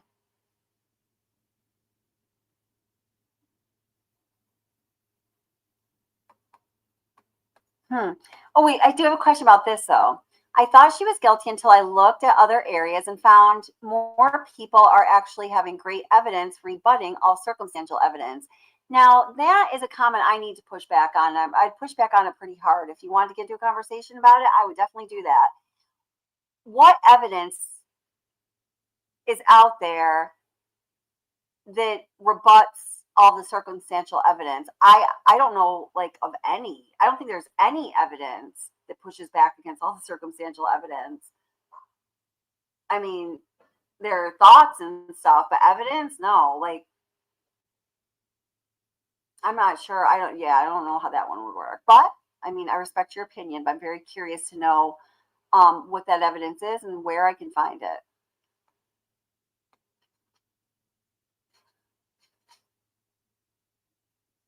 Sis Vicious reminded me to not forget that you can always gift memberships to fellow users on here on YouTube. And yes, you can. And that's always an awesome thing to do.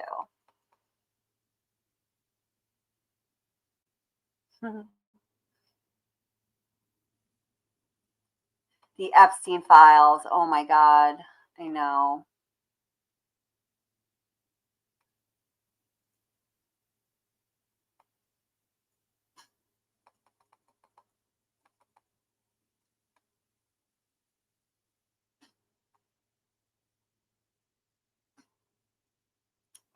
Hey, Celtic, welcome. How are you doing? Oh, from Oregon. I've never been to Oregon. Welcome. I'm so glad you're here.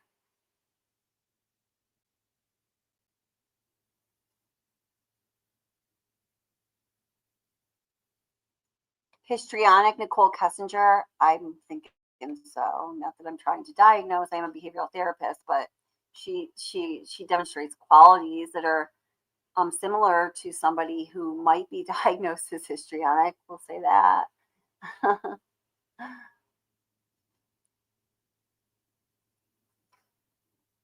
Yeah, and as far as the stabbings, I don't personally haven't seen anything concrete on that. I tend to believe that something happened.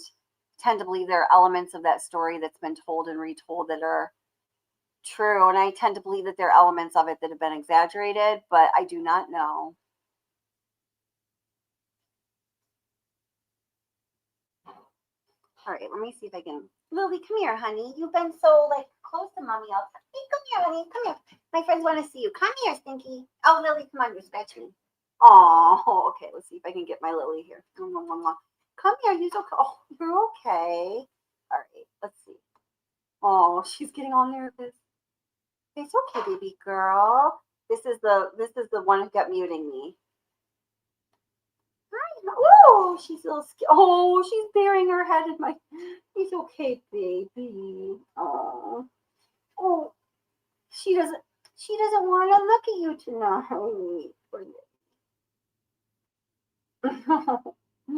Hi, baby girl. Hi. Yes, she's the one that likes to bite on the cord and kept pulling the cord out so it muted.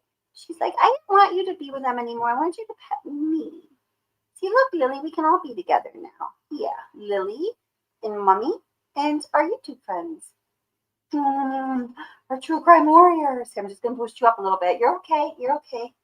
There you go, girl. Oh, that's better, right? Here, Stevie, this is for you. Ooh, partly for you and anybody else who wants you. Cute little bunny. Lily, look at our friends. They think that you're so cute. They want to see you. Nobody's going to try to make stew out of you. You know we're vegetarians around here. Don't worry about it. No bunny stew. Let's see. Yeah. Oh, wait. Let's see. Take that down so they can see better. Okay. Lily. Oh, Lily.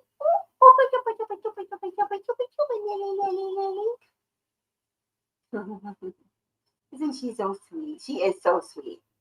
She is just one of the sweetest little bunnies ever. She is.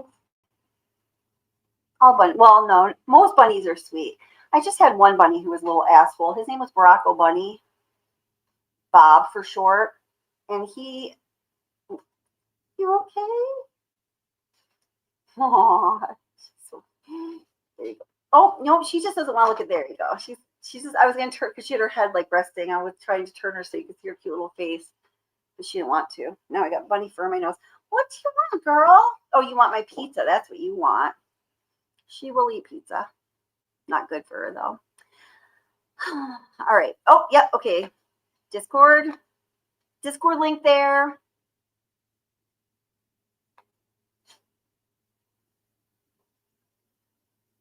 Barack Obama. Yes, Barack Obama. I was like so pissed because I wasted this like awesome bunny name on him and he was an ass. He like I'd go to feed him and he'd bite me. And I had him since he was like a little tiny baby. He was never mistreated or anything. When I first got him, he had like a bald spot on his back because his sister and his litter they were the last two left and she kept picking the fur off of him. Oh, I lost an earring. And he might have been mad at her about that, but it wasn't like it was like real trauma or anything. Okay. All right, guys. So there's a Discord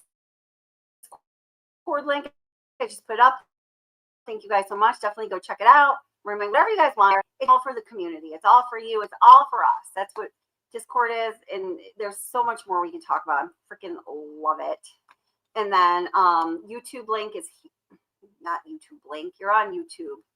Gosh, there's just so much all of a sudden. It's like the Watts Obsession True Crime Community Empire or Little Town. It's like one of those games where you make your own town, like you build your own town. I don't know. I've never played one of them. Now, maybe a long time ago, my son was little, I did. But it's like one of those, and we're like building all this stuff. I have a real lag, and I got to turn this off. Okay. I don't know what's going on. I've got to figure out how to use the new equipment. And remember, if you become a member on Patreon tonight or tomorrow, we'll send you an autographed copy of Girls of Summer, Kathleen McKenna Hewtsen's new book series. Well, we'll send you the first book. Maybe we'll send you the other ones. We can probably work that out.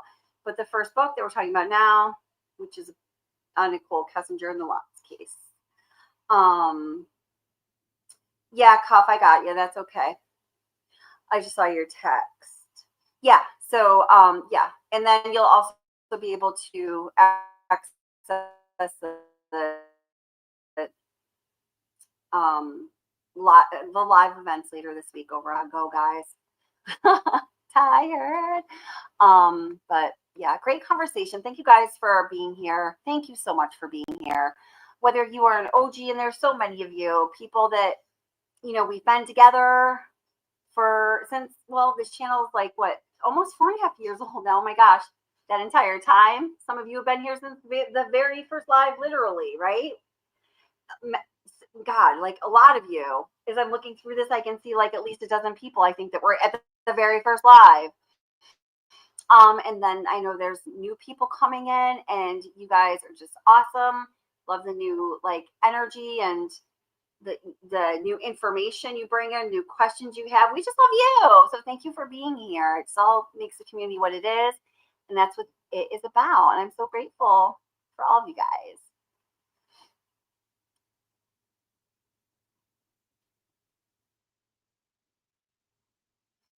Stevie, you're so funny. Glad you got your little bunny fix.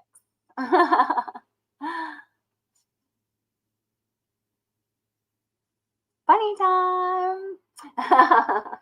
You're so funny. I know. I need a bunny channel. The other day I was gonna put up some cute little bunny videos. Would you guys like? Oh my God, they're so. I'm just gonna do it. You'll love it, Stevie. It'll be like Christmas morning for Stevie. I just got to do it for Stevie, if nothing else. Oh.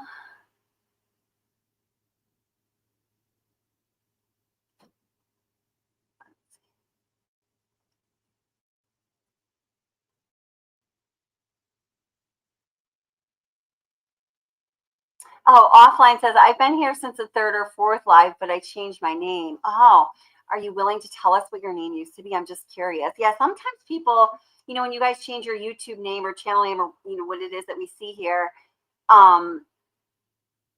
you know, it's like interesting because there's a couple of times when someone would change your name, the first name, I'm like, oh, that person doesn't come around anymore. There'd be a new person. And then eventually maybe I would I can think of a few times I would connect that they were the same people, either because they told me or on a couple of occasions I connected they were the same person because they were doing something screwed up. And that's funny too. But I always think that's interesting. Aw, thank you, Lyrica Blue. That's like super nice. You're a vegan too, Stevie? Or I'm not a vegan. I'm a vegetarian. I've been a vegetarian since I was 14. And I truly, if you're a meat eater, don't go get your panties all up in a bundle there, brown bikini girl. I really do not judge what people eat. I don't know. Like I like people have told me, and sometimes I think of myself, I have like compassion for animals in a way that is, I'm really glad that I have it. I wouldn't want to be any other way, but it's almost like, I don't want to say unhealthy, but can make things hard, like for myself. And it's just one of those things. I can't, I just cannot, I will not, I cannot eat meat. I don't want to, like, I don't know. I don't want to say anything more because if you're someone who eats meat and I say something that like makes you like, oh, great, now you're ruining meat for me. If like, I don't want to do that. I would 100% watch a bunny live stream. Oh, I know you would, Stevie. I'm going to put some bunny material up for you. Hi, Mr. Garlic Man. Am I doing another live soon? I am. I haven't scheduled it yet.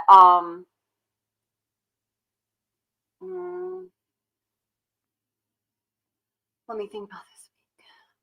Next one, I'll be Tuesday or Wednesday because I have some videos in the works that aren't live streams, separate from live streams, my edited videos that I have to get out. They've just been, I haven't done a lot this in August. I just have to get some material out. I've been working on some things for way too long. I've got to let them go, launch them out there.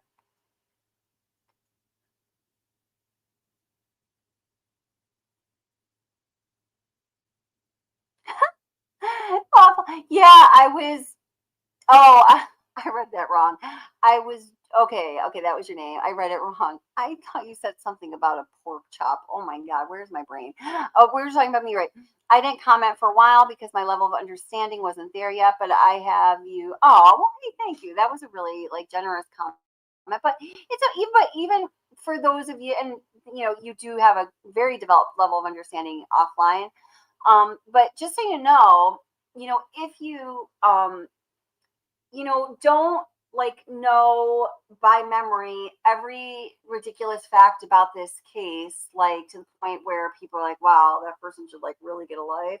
Like, maybe some people say to me, but even if you feel like you are still learning about this case or any other case we talk about, And it seems like other people are talking about things in a way where they really know more.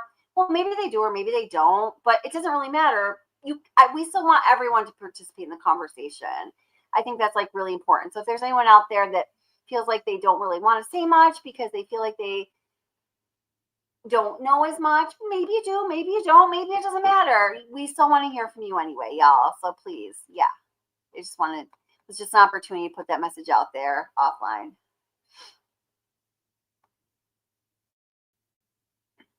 How is a bunny as a pet? Well, considering I have 25, I think they're pretty good. They're good. They're great. Oh, they're great. Bunnies are so freaking sweet. They're just sweet, vulnerable little spirits. I just really relate to them and love them so much.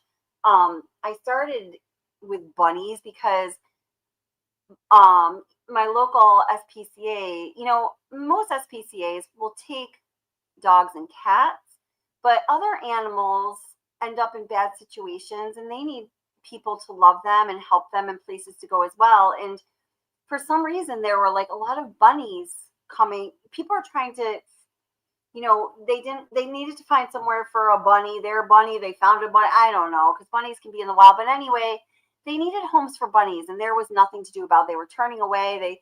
Bad things were, I don't even want to tell you a really horrible story I heard, like after some people tried to bring some bunnies there. So I was like, I got that. That was a horrible story. Don't ever say anything like that again. I will take bunnies. How hard can it be? What do I need? I'll take some bunnies. And the idea was I was going to foster them until, they could have different homes, not mine. But as it turns out, they really liked my house. So they just kind of stayed. No, and I did foster a lot of them out. And I did this for a long time. But I don't really do that anymore. I guess I can't. I'm out of bunny space. But now I just have a lot of bunnies. Yeah.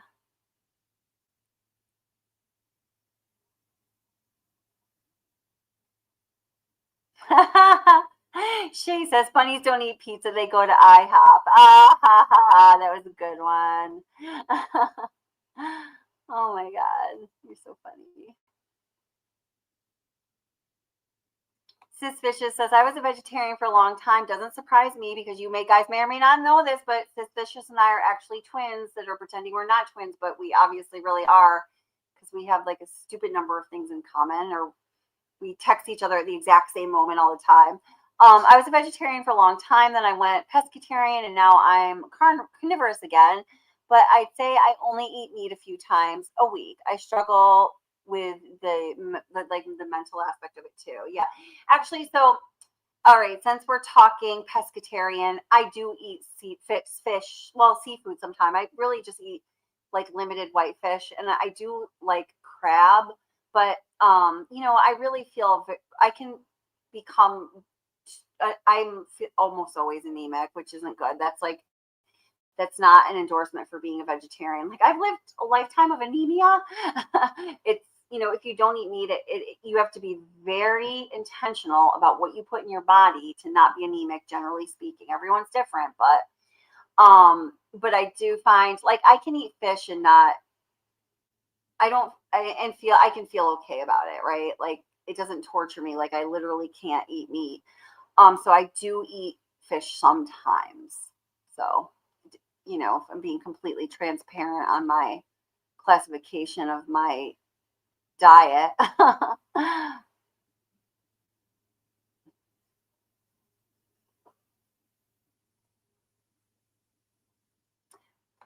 I don't know what a person said about NK, but 888 says, not a desk job, talking about NK's job.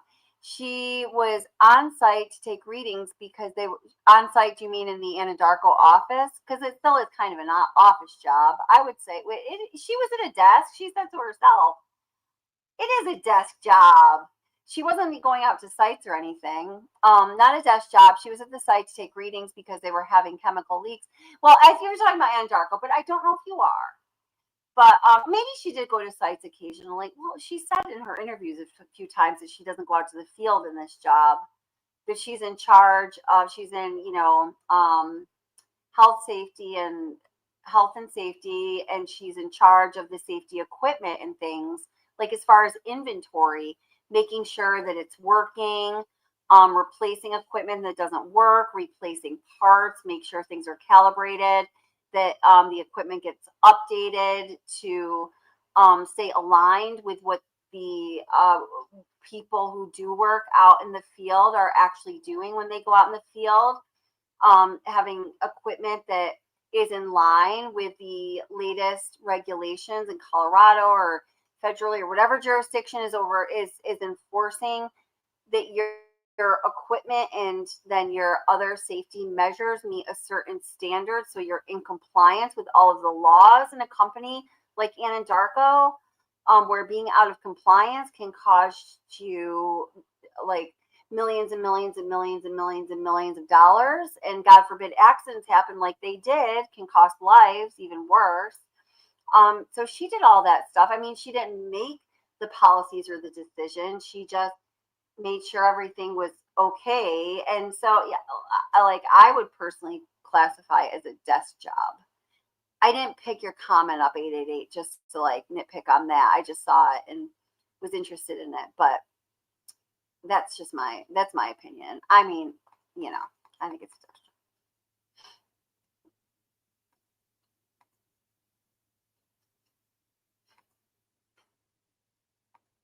But see, that's sometimes why we, you know, have little bunny breaks, because we all get crazy debating over this stuff at times, right?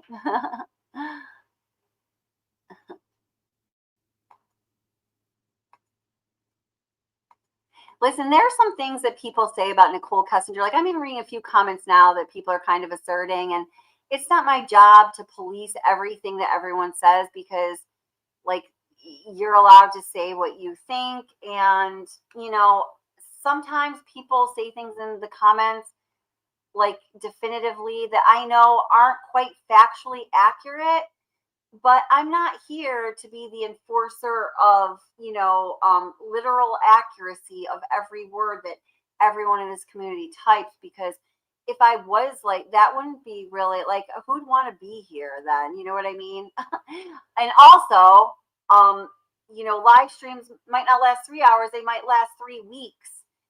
If I were to try to correct only the things I am certain I know about, you know, that we're together talking about, that come out as being factually not totally accurate from someone, like, you know, that would just be not a good time. And then I had more to that thought, but it's gone.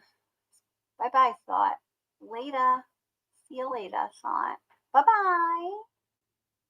Bye-bye. Come back sometime, would you? And then my thoughts like, yeah, get some sleep, would ya? Okay, okay. Good point. Good point.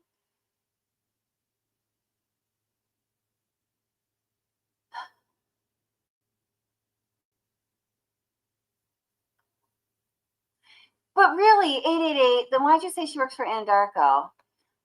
Listen, I'm really curious about you. Like, because you seem really invested in defending the NK is not involved in these crimes, and I totally respect it. And you clearly know a lot of information about Nicole Kessinger, and much of it seems pretty accurate, and that's awesome. I really appreciate that.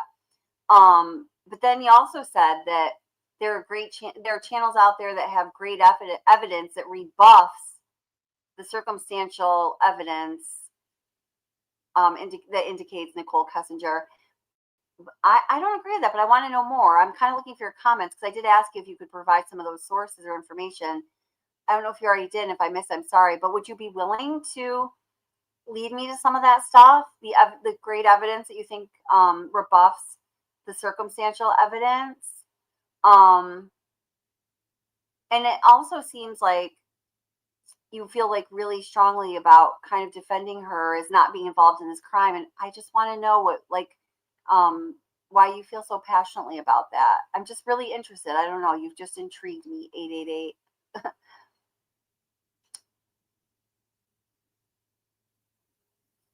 Well, Thanks, but if the evidence was strong against Nicole Kessinger, she'd be in jail, so keep beating a dead horse there. I don't think that that's a statement you can make at all. There's strong evidence against a lot of people out there who are not in jail right now. Why?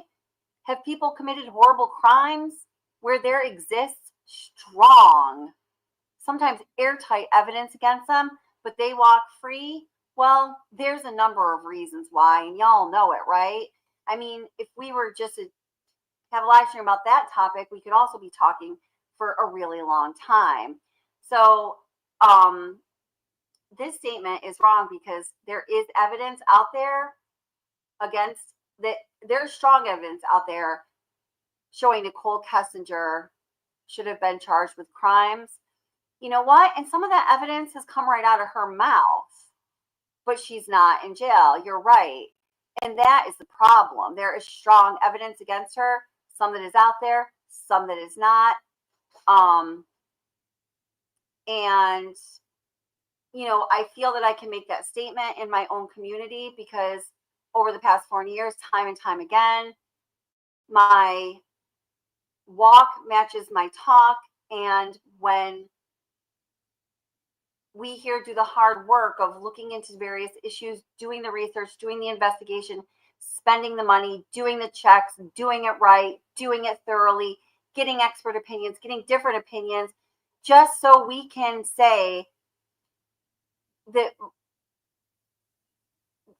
something that a question so many people have had, and there's like a number of them, I'm kind of talking, not saying anything specific, a question so many people have had in true crime about a certain case that has gone unanswered because the answer is hard to find or the answer has been intentionally hidden. When we can bring that answer to the to the community, to the public, when we can say, oh yeah, I found the missing puzzle piece in this case, and let you know what that is, I expect that y'all would expect and demand the paper trail. And we provided that time and time again. And after a while, over the past 4.5 years, when this channel continues to fulfill that pattern, it builds trust, you know, in the community, right? With the viewers, with the subscribers, with all of you.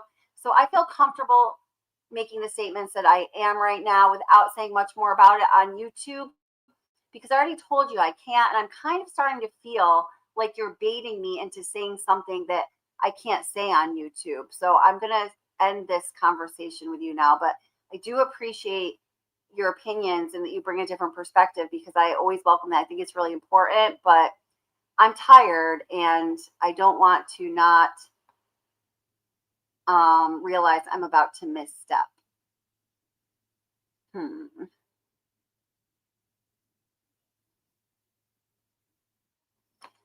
Switching topics. Natural Health says lupus and autoimmune diseases cause insomnia and depression. Yeah, there is a strong connection, isn't there? Yeah. Yeah.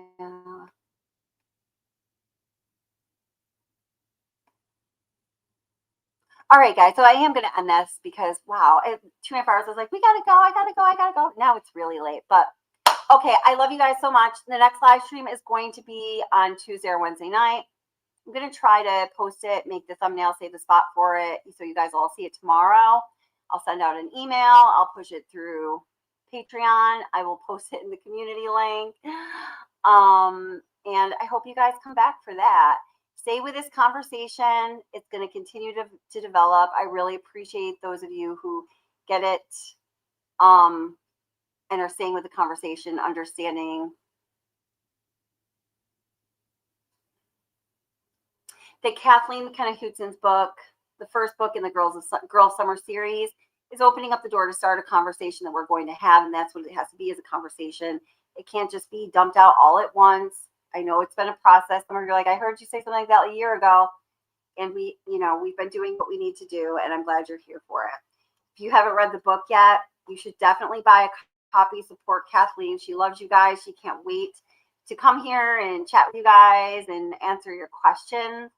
And those of you that signed up for Patreon as a member today or tomorrow, we'll send you the autographed copy. In a short amount of time, I'm going to talk to Kathleen about when she thinks it's cool to do so. I'll put out a video with the entire book read, probably in like 4 parts or something. So be looking for that. Yeah, I'm so excited about the book. I just love her books. Even better when it's a Watts book.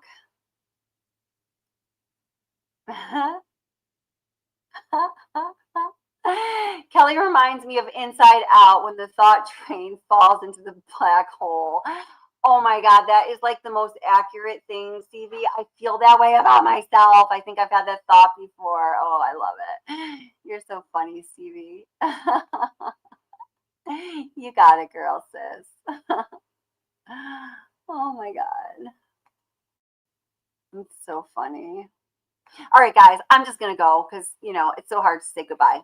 Love ya. Remember, life can be really hard, so please be good to each other. And most of all, be good to yourself because you deserve it. And you know what?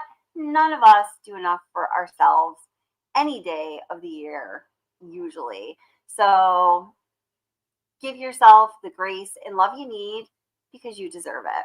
And hopefully I'm going to see you back here on Tuesday or Wednesday night. Oh, wait. And just since, just because, let's end it with this. 888. Oops.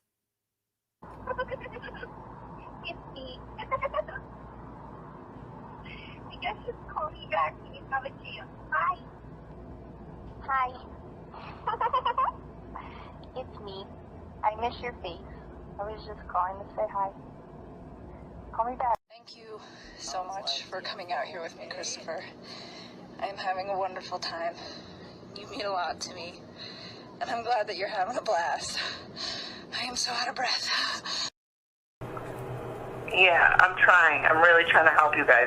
I need you guys to help me too. Like, Yes, we'll ma'am. do this as a team, but just don't. So fucking let me down, the please. reason why we can't, I did think about this yesterday, that I would like to sit down with you once we have your text messages and the phone calls, and we can put them in a some type of easily looking, that we can sit down and look at them and compare them, and we can kind of get the context of how everything was going that night. I would like to do that with you. Unfortunately, so the download that we got yesterday is going to take multiple days to be analyzed. I probably won't have it back till next week. And then because you guys did have so many text messages, one of my analysts is working on getting those in order, so we can put something together where we can actually sit down and discuss it. But I do think that's something that I want to do in the near future, sometime probably next week. I mean, I can do that. I don't mind giving you guys my time. I just need you guys to help me with my employer and try to just help me brace for this media thing.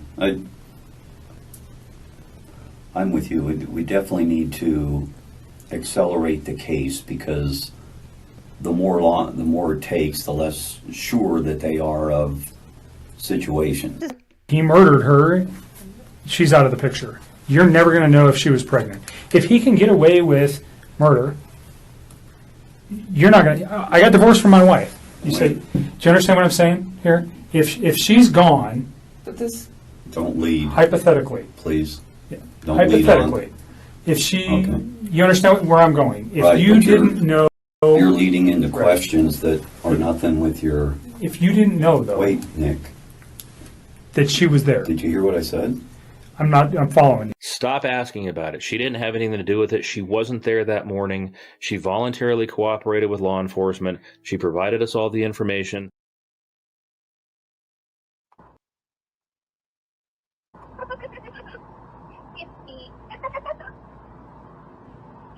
guess just call me back when you have a chance. Hi. Hi. It's me. I miss your face. I was just calling to say hi. Call me back. Thank you so much for coming out here with me, Christopher. I'm having a wonderful time. You mean a lot to me, and I'm glad that you're having a blast. I am so out of breath. Yeah, I'm trying. I'm really trying to help you guys.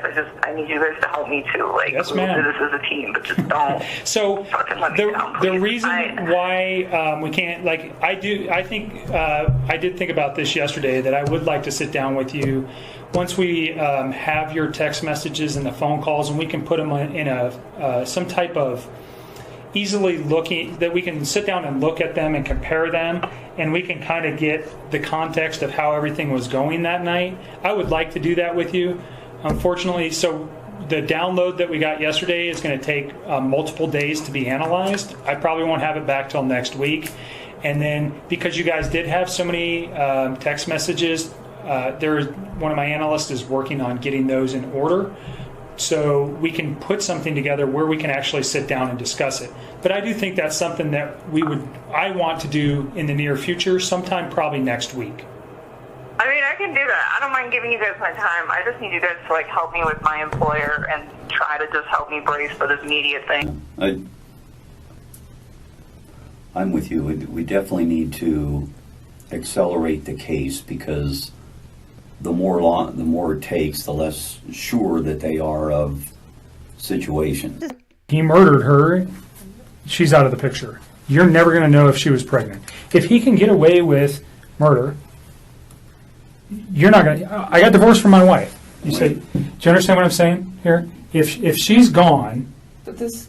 Don't lead. Hypothetically. Please. Yeah. Don't lead Hypothetically. on. If she, you understand where I'm going. If Right, you but didn't know. You're leading into questions that are nothing with your. If you didn't know, though. Wait, Nick. That she was there. Did you hear what I said? I'm following you. Stop asking about it. She didn't have anything to do with it. She wasn't there that morning. She voluntarily cooperated with law enforcement. She provided us all the information. I'm not going to tell you where she's at. Stop. Leave me alone.